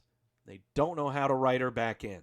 They did this before with her teaming up with Karen Bourbon, going up against Seth Rollins and Becky Lynch back on Raw. That was when she was a heel. Then they bring her on to SmackDown, turn her babyface, put her in the program with Bayley, and afterwards, lost in the abyss forever. What are we doing? What is our plan here? There have been a lot of female performers that, we talk about how I wish they would do this or I wish they would utilize them more. I never really say I wish they could utilize. Well, I kind of do sometimes. But this confuses me. She's been on the main roster now for about a year and a half. And she's already had 6 weeks off the main roster.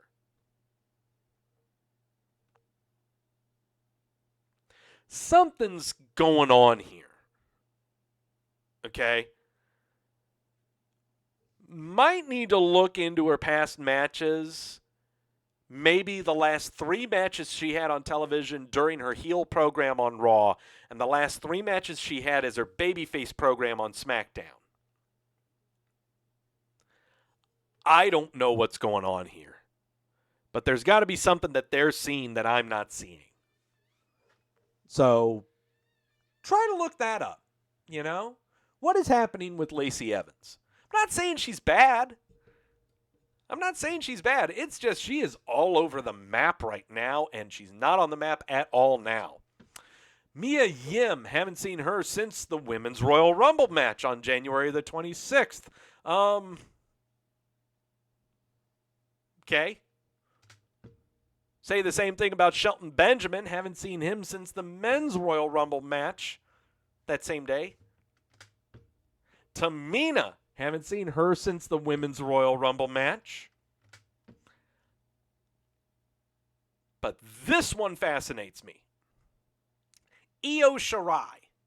Have not seen her since the January 22nd episode of NXT where she faced off against Toni Storm, and this match was used to hype up the NXT Worlds Collide pay-per-view to boost Rhea Ripley and Toni Storm's match. Io Shirai is a particular character. Gil says that on Twitter. She says that she's injured. Okay, I buy that. I think I read somewhere like she tweaked her ankle. I think she tweaked her ankle or something like that. Or is she on concussion protocol? Something like that. We'll have to investigate. We'll have to investigate that. I totally understand if she's injured. That's why we haven't seen her on TV. Yeah. I think it was a sprained ankle. I'll have to double check. Joaquin Wilde. Haven't seen him since that same episode of NXT where he faced off against Fons Balor in order to promote Fons Balor's match against Ilya Dragunov at the NXT Worlds Collide pay-per-view. Knee injury, says Gills, is Io Shirai. She'll be out for 2 months. Okay. I'll go and double check it. I believe you, Gills. I believe your sources. Joaquin Wilde is weird. He's weird. I want to bring up, before I get more into the milk carton, here are 3 names that I'm going to mention that are on NXT's roster, that are on NXT's main roster on the WWE roster page, but have yet to appear on NXT since it debuted on the USA Network. But they aren't on the milk carton because they've never appeared. 3 names. 3 names. You probably don't know who these people are. Cesar Bononi, Dexter Lumis, and Tino Sabatelli. Those are the 3 names that are on the NXT main roster that have yet to appear on NXT television. Cesar Bononi, Dexter Lumis, Tino Sabatelli. I believe Tino Sabatelli was showcased on an episode of a WWE Network special where he was trying to come back from injury. Yeah. Oh, this is DJ Z. This Joaquin Wilde is DJ Z from TNA Herald.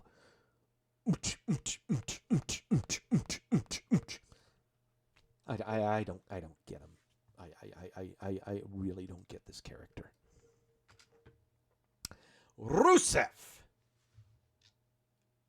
Haven't seen him since January 20th episode of Monday Night Raw, where he was in the mixed tag match with Liv Morgan going up against Bob Lashley and Lana.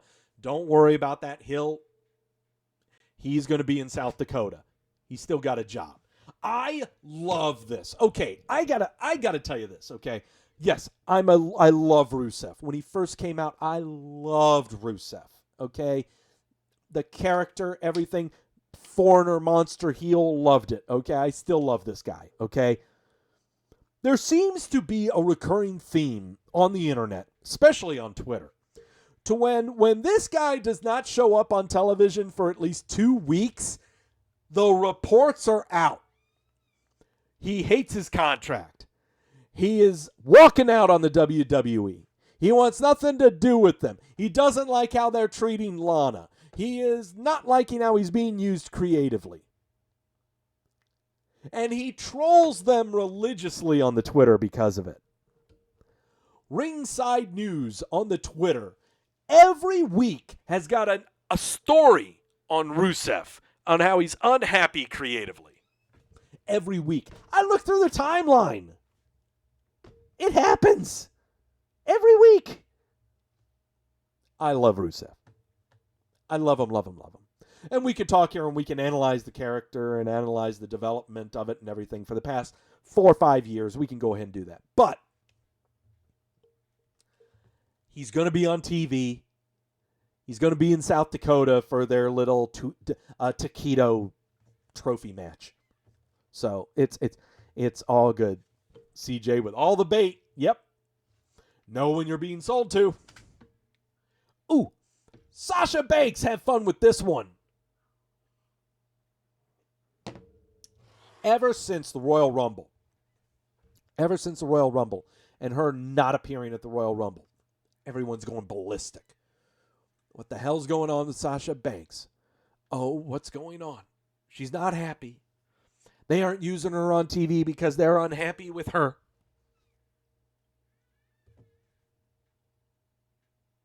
They're taking her off TV. That's all. Taking her off TV. It's okay. I know that we really fantasy booked her into a corner for WrestleMania. We'll talk about that later on, a few shows later, about the WrestleMania whiteboard. But she's taking a break, CJ says, on vacation again. Maybe. But she is due to come back sometime. She's due to come back sometime. We may have a Sasha Bayley WrestleMania match, the way it's looking. That's what might happen. We might be looking at a babyface swerve here. Yeah, I'm kind of seeing that. But shut up. Keep going to the milk carton. Vanessa Bourne. Haven't seen her since the January 15th episode of NXT, where she was part of the number one contenders Battle Royale match to determine who would be facing Shayna Baszler for the NXT Women's title. You know who else was in that Battle Royale that she apparently just doesn't like the WWE anymore? She walked out. Reports went nuts. She obliterated all and every mention of NXT or WWE on her social media accounts, and yet she's still on the main roster page. Taynara Conti. Look, I'm not buying anything right now. She's working the social media. She's always worked the social media.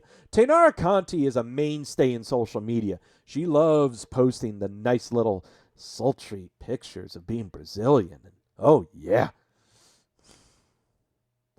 She's working a house show, says CJ. Worked everyone to a frenzy. You're goddamn right she did. I love it. I love it when all the wrestling websites get worked. I love it. Did we?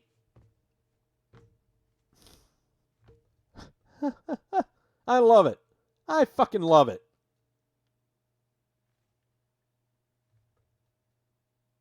I told you she wasn't gone. She's still on the main roster. She's still on the roster. Don't believe crap until you see announcements or see something with your eyes to confirm it. Can't believe anything you're told. And by God, you can't read tea leaves.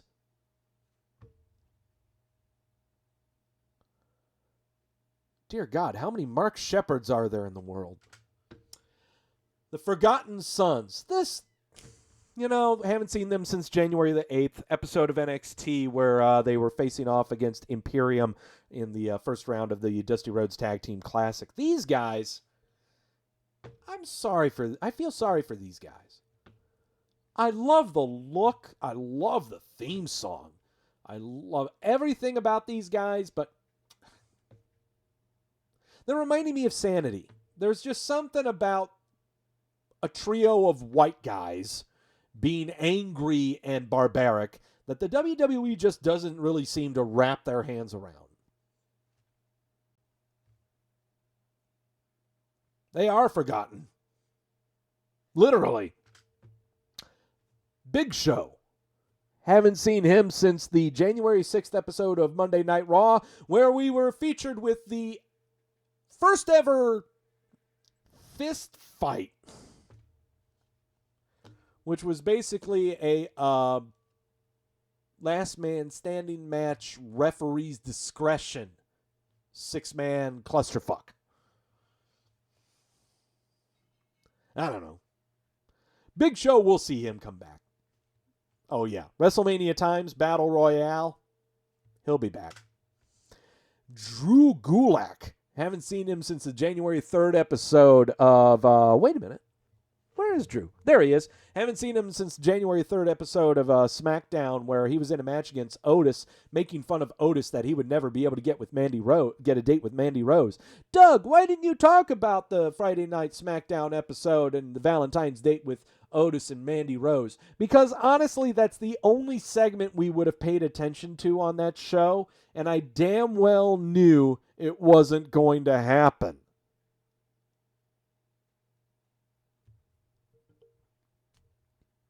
That's why I didn't talk about SmackDown this week, guys. Because seriously, I went on my DVR, I fast-forwarded through the entire show, and that's the only segment I wanted to pay attention to. And in my mind, I was going, wait a minute, this ain't going to happen. This is going to be, this is going to be really awkward and really bad. And sure enough, so. Oh, Gil saying the Elias segment I'll give you. You know what? When it comes to SmackDown and a lot of wrestling shows, I pay more attention to what is said on a microphone than what's done in the ring. I'm going to be honest. I'm honest. Because more is done through this than through this. I have more faith in that. It's been a while since I've sat down and watched an entire episode of Friday Night SmackDown without fast forwarding. I'm being honest. You guys do it too.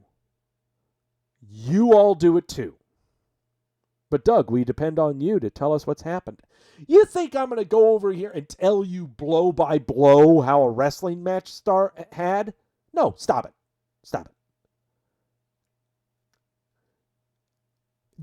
The target audience that I'm trying to grab are you guys in the chat room right now and everyone listening right now. We are more interested in storyline development in professional wrestling. We're more interested in how everything is written more than holds and moves. You can see those any day. It doesn't matter. Crash, I'm just here to get a recap so I can watch the pay-per-view. Well, tune in later today and you can watch the pay-per-view with me. I can't fast forward through it, so you're going to get me talking about the pay-per-view. You want to hear me losing my collective shit because I got to take a shot at tequila because I don't know shit about professional wrestling? There you go. Kurt Hawkins, we haven't seen him and Zack Ryder since the December 30th episode of Monday Night Raw where they were in a handicap match against Drew McIntyre. They're too busy playing with action figures. Mustafa Ali Haven't seen him since the December 27th episode of SmackDown, where he was giving an inspirational speech in a wintry Chicago alley, telling us to live life and to be better human beings, even though he hasn't done a goddamn thing in the ring for the past 2 months. 4 months, for that matter. We haven't seen him in the ring since Survivor Series. Marina Shafir and Jasmine Duke. Marina Shafir is too busy being the wife of Roderick Strong, so we've left that kind of idea of being part of Shayna Baszler's Horsewomen. And Jasmine Duke hasn't been on TV, though she is too busy streaming playing video games. So, where is everyone who had that talk about the Force Horsewomen versus the Force Horsewomen? How would you feel if I told you that 2 of the horsewomen from the MMA brand are too busy playing video games?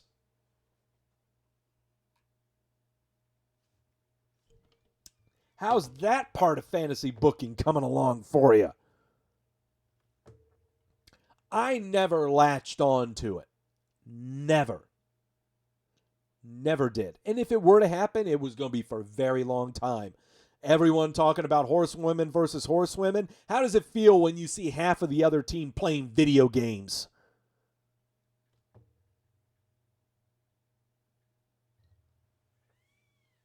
I guess I do know shit about professional wrestling. Raul Mendoza. Haven't seen him since the December 11th episode of NXT, where he faced off against Cameron Grimes to make Cameron Grimes look like a hot shit.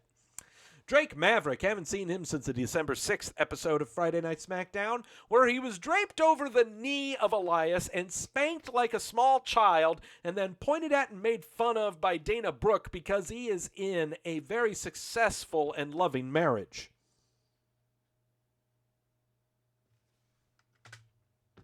Titus O'Neil. I can't say anything. December 2nd, chasing after 24/7 title on Monday Night Raw. He has made Tampa, Florida, the greatest city on the planet. Titus O'Neil, you do you. You are the bastion and savior of humanity.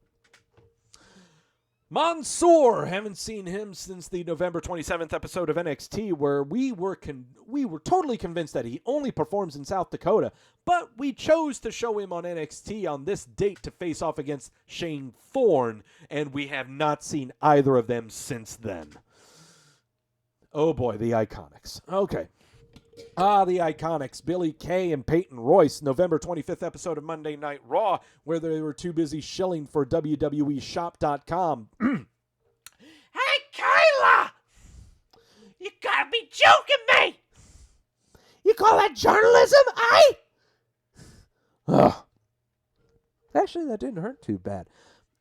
Reports on Twitter were coming out that they were being denied creatively on Monday Night Raw. They're taking a break. They were raising funds for the Australian wildfires a month and a half ago. You know,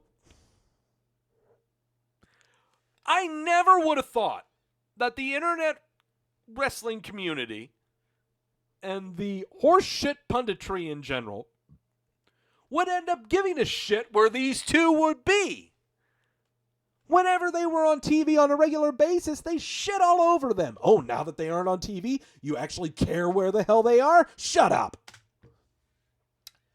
Keona Reeves has not been on TV since November the 20th episode of NXT, where he was supposed to have a match against, who was it? Matt Riddle, but he was blindsided by that asshole Ricochet. So that match happened, and that all happened because they were trying to pump up Survivor Series. He's been performing at NXT UK, but until something happens on his roster page, we're going to keep him on here. Oh, by the way, Fabian Eichner and Marcel Bartel used to be under the NXT main roster page, but they had been switched to NXT UK. That's why they aren't on this page. The B Team Haven't seen them since the November 15th episode of SmackDown, where they were in the ring with Drew Gulak making fun of Braun Strowman for some reason. Your guess is as good as mine. Aaliyah. Haven't seen her since the November 13th episode of NXT, where she took a kick to the face. They burst a ketchup packet on her nose to make it look like she had a bloody nose, and we haven't seen her since then. That's one hell of a bloody nose. Oney Lorcan, haven't seen him and Danny Burch since the October 16th episode of NXT, where they faced off against the aforementioned Fabian Eichner and Marcel Bartel of Imperium to make Imperium look like a thing, even though they are on NXT UK. Arturo Ruas. Haven't seen him since the debut episode of NXT on the USA Network on September the 18th of last year, where he had a match against Pete Dunne, and this was made to make Pete Dunne look like a big deal. What's an Arturo Ruas? I know. Doug, you said there was someone that you added on here that was injured, but is no longer injured, is performing. And you said is someone that we need to pay attention to. Yes, you do. EC3 has not been on WWE television or pay-per-view since June the 7th of last year, where he was in that big, massive battle royale in South Dakota for the second Super Showdown, the Super Showdown thing. That's what it was called. June the 7th. We're less than 4 months away from someone joining our favorite cousins in the embodiment of the WWE Milk Carton. Jamel says he never should have left Impact. They should have kept him on NXT. I don't know why they took him away from NXT. I really don't know why. He was not ready at all. He doesn't need to go to TNA. God, he needs to go to NWA. If this guy wants to do anything, run out the contract and go to NWA Power. You will be a god there. But finally, the cousins that make the carton. Primo Cologne. Haven't seen him since the March 26th, 2019 episode of SmackDown, where he, alongside Sanity, joined a security detail to keep Shane McMahon and The Miz away from each other to build up for the match for WrestleMania. And finally, the stalwart of the milk carton. We're never taking him off. It's never going to happen. And he still, to this day, hasn't appeared on TV or pay-per-view. Epico Cologne. Survivor Series of 2018. November 18th, 2018. We haven't seen him since then. He's wrestling for his dad's promotion in Puerto Rico. He's the World Heavyweight Champion over there. They're promoting him as a WWE superstar.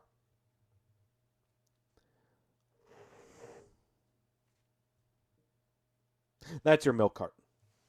That's your WWE milk carton.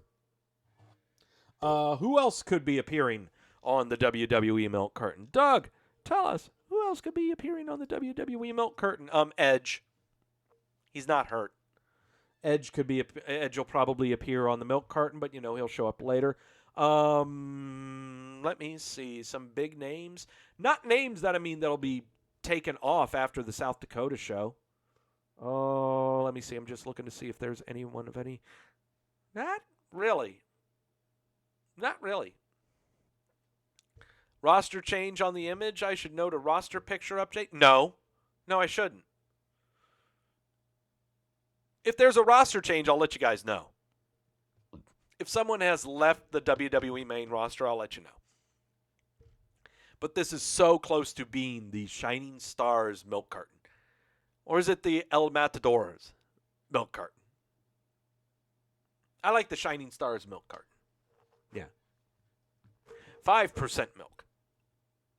So what comes next on? Okay, so, all right. No, the roster changed for the Hall of Fame. Oh, I got you, Grash. Okay. The reason I haven't had any graphics done for the colognes being on the Hall of Fame of the Milk Carton is I don't know what to do. Help me out, guys. Help me out. You guys, help me out. Make me something for Epico Cologne and potentially the colognes in general for being the Hall of Famers of the Milk Carton. It's the very first image I will show. Okay, it's the very first image I'll show. Okay. Doug, this is a work. You're drinking water the whole time.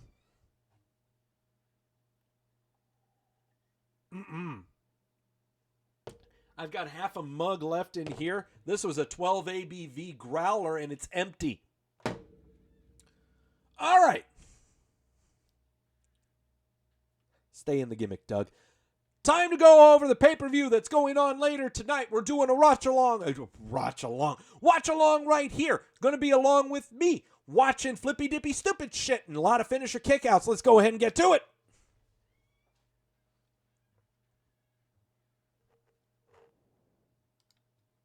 All right.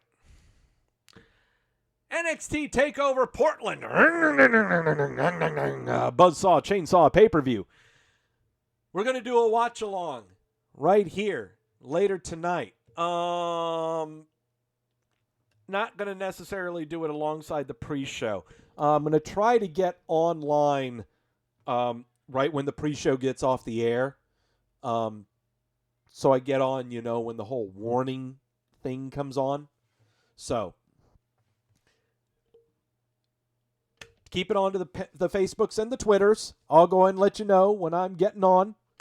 But yeah, it's going to be a lot of fun to hear me curse that I've got to take a shot at tequila for all the stupid predictions that I made. But there's an addition to you're not just going to be here watching along with me for the pay-per-view, but you're also going to be here alongside with me when other stuff happens. Fill you in on that. First off, Johnny Gargano versus Fonz Balor. What's going on here? What did we do here? We said Johnny Gargano was going to win this one. Not sure. Counters aplenty. Because that's a Johnny Gargano match. I have a hard time believing that Johnny Gargano is going to be in peril to someone who is the same size as him. While I'm sure a lot of people are really looking forward to this match and think this one's going to steal the show,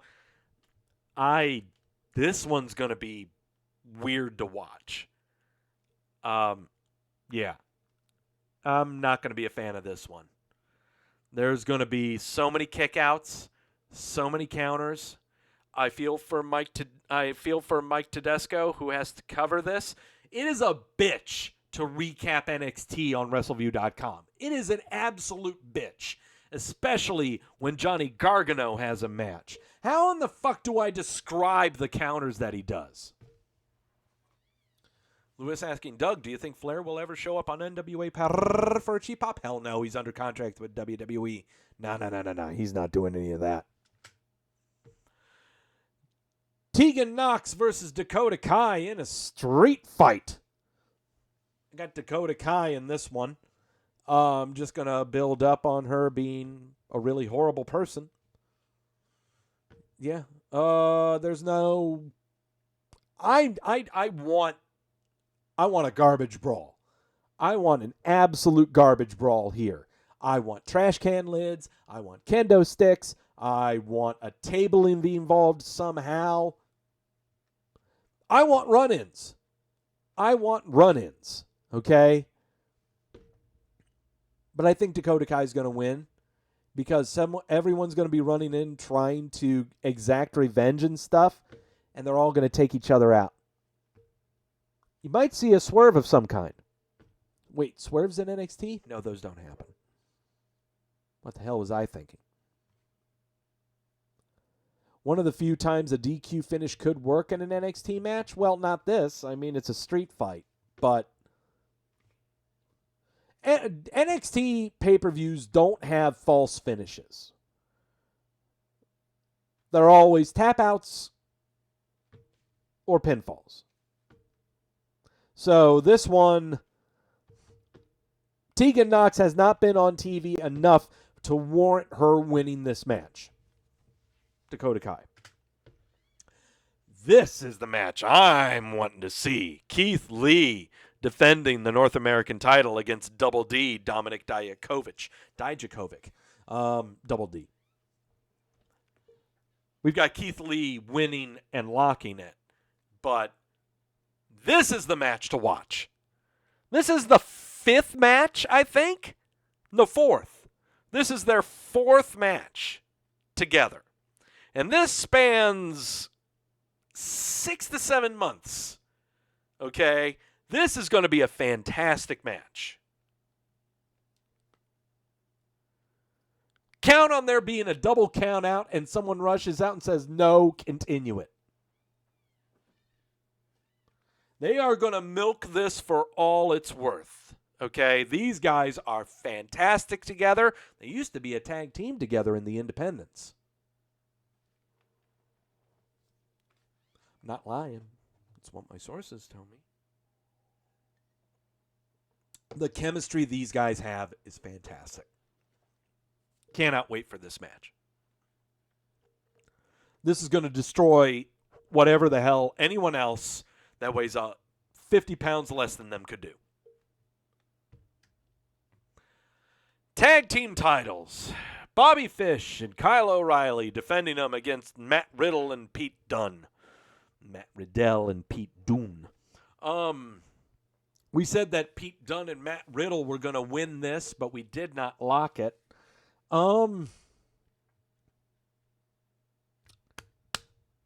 Here's the thing.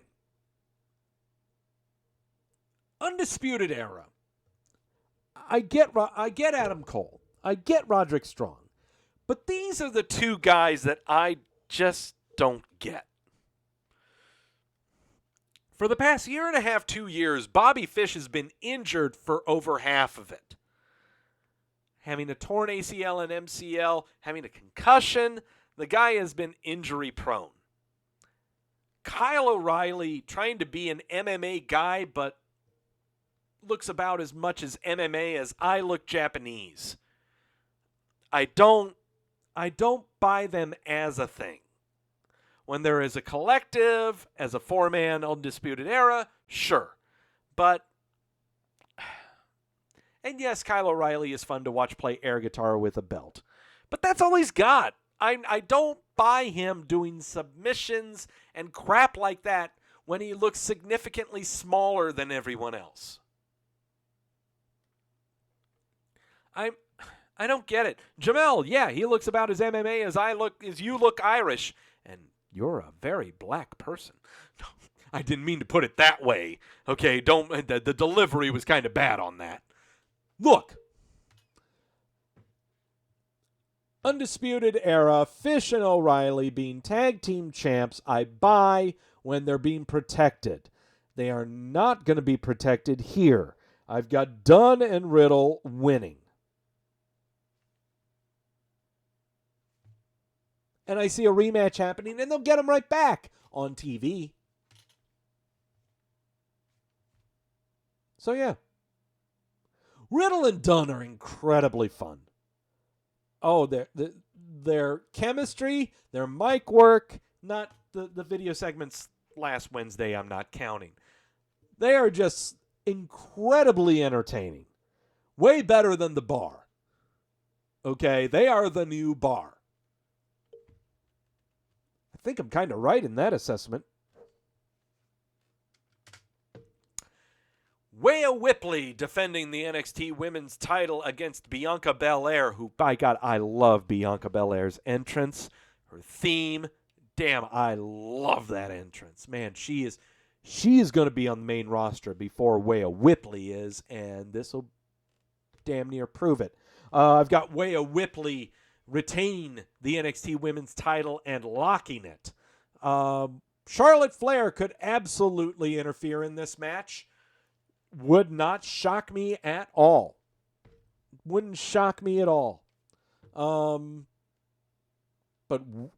Bianca Belair needs to be on Raw or SmackDown.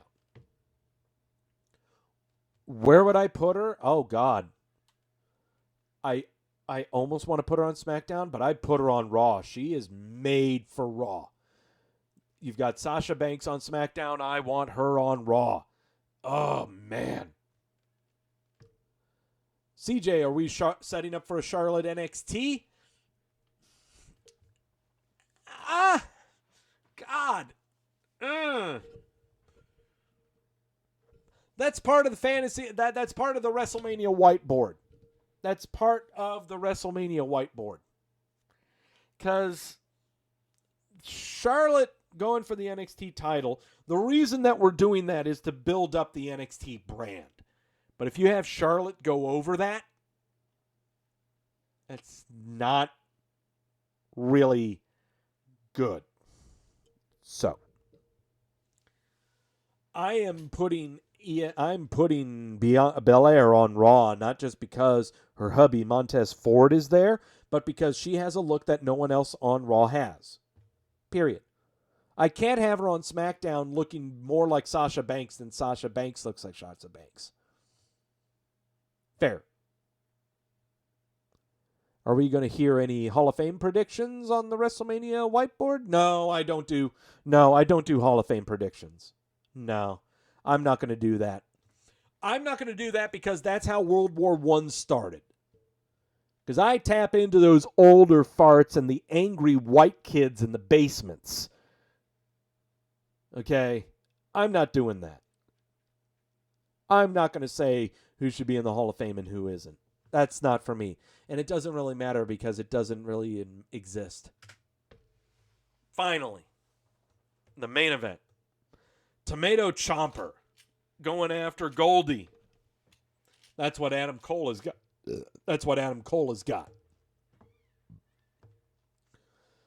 CJ, but the Bella Twins don't deserve it. No. I'll get into Hall of Fame discussion talk once the entire induction, once all of the nominees have been introduced, then we'll talk about the Hall of Fame. Okay. Tomato Chomper going after Adam Cole for the NXT Gold. We locked Adam Cole to retain.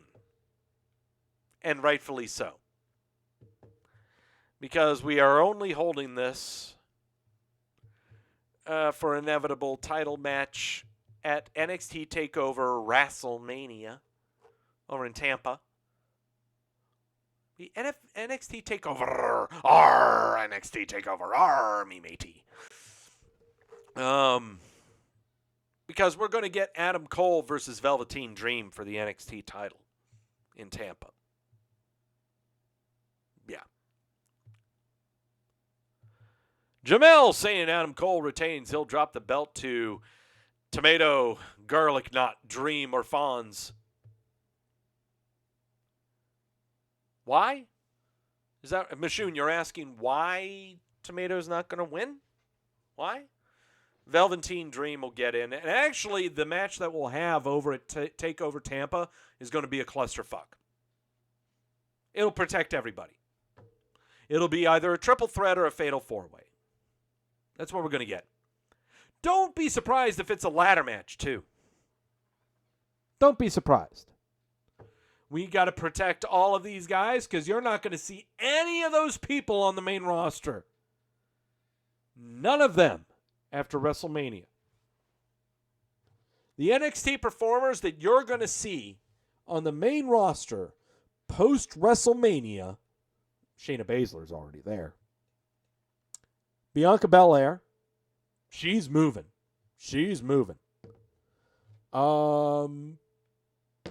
No, Keith Lee's staying put. Don't see Keith Lee. No, I don't see Keith Lee.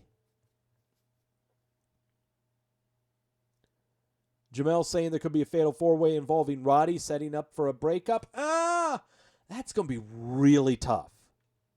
Right now, Bianca Belair is the one that I see going to the main roster post-WrestleMania. This would be great if NXT could just dial back on the call-ups. Just dial back on the call-ups. You're not seeing Undisputed Era go anywhere out of NXT unless they're going collectively as a group. They aren't going to be separated. No way. So, that's your card. That's your card for the show. But, Doug, you said there was going to be something more than just watching the show. That's what I got for you. Because following NXT Takeover, on the Facebooks and the YouTubes, Triple H is going to be having, not Triple H, Paul Levesque is going to be having an interview conducted by Kathy Kelly for the final time. This is the final time Kathy Kelly is going to be on WWE television, conducting an interview regarding his thoughts post-show. This is not a conference call. There are no other questions. Kathy Kelly may take questions from those that are in the chats and stuff, but instead, I thought after the show, we'll go ahead and check this out, and you'll get my thoughts and reactions to what he's saying, because let's go ahead and be perfectly frank here. Paul Levesque is one of the most fantastic politicians of the WWE. Okay? There are so many that despise him, but though love being on his conference calls. Okay? They're starstruck by him. Would I be starstruck by him? Sure, I'll admit it. I probably would be. But it's about time we watch one of these. And with our very cynical and stable mind, after consuming sources, and know when we're being sold to, can look through the politics and know when a question is actually answered, and know who he is selling to. So join me later today for the Buzzsaw Chainsaw NXT Takeover Portland pay-per-view. I'm going to be right here. I'm going to watch all of the matches. I'm going to be giving my reactions when I will take my inevitable shot of tequila next week. But the big thing is stay with me. We're going to check this out. Okay? Jamel saying he would actually... When it comes to our conference calls, the very first 3 questions that he takes, the first one is from Victoria. Seriously is. She's the only female on the conference calls. No shock. Okay, so, again, stick around. Pay-per-view, going to be watching the pay-per-view. Afterwards, going to be deconstructing the politician talking on the show. But no, this is not a conference call that we're watching. It's just going to be Kathy talking to Paul. Sorry. I would love to take you guys in on a conference call trip. I've been on them with Adam Martin when he used to be with the site. It was interesting. Okay, it was interesting. The Cheeto Munchers were in full force. I didn't ask any questions. I couldn't ask any questions. You kidding me with how much I would have been drinking during it? Hey, Paul. Hey, Paul. What do you chase with your tequila?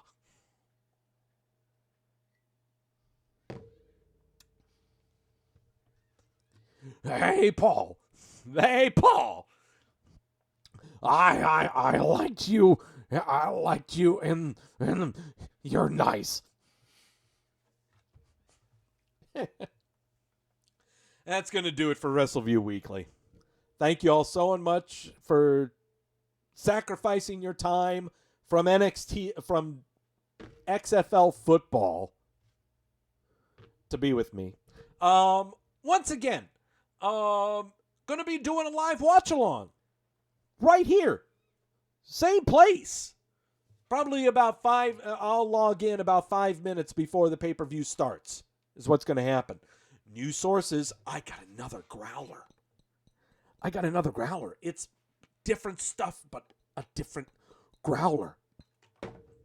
Going to be right here watching the stuff on the network. Gonna watch the Buzzsaw Chainsaw pay-per-view. Grash. Hey, Doug, Magic World Championship. I know. I've been watching the Magics too. It's kind of weird. Hayden, you are lurking. Whee! You're a creepy little son of a bitch. All right. Thank you all so much for stopping by. Tune in later tonight. Go on the Facebooks and the Twitters. I'll give you guys the times to when I'll be here. If you're not going to be with me, I don't hate you. It's okay. You don't need to be here with me. It's okay. But in the meantime, everyone that's in the chat room now, you let me know and say, wee! Thank you, CJ. Thank you, Grash. Thank you, Lewis. Everyone in the chat room go, wee! Come on now. Come on now.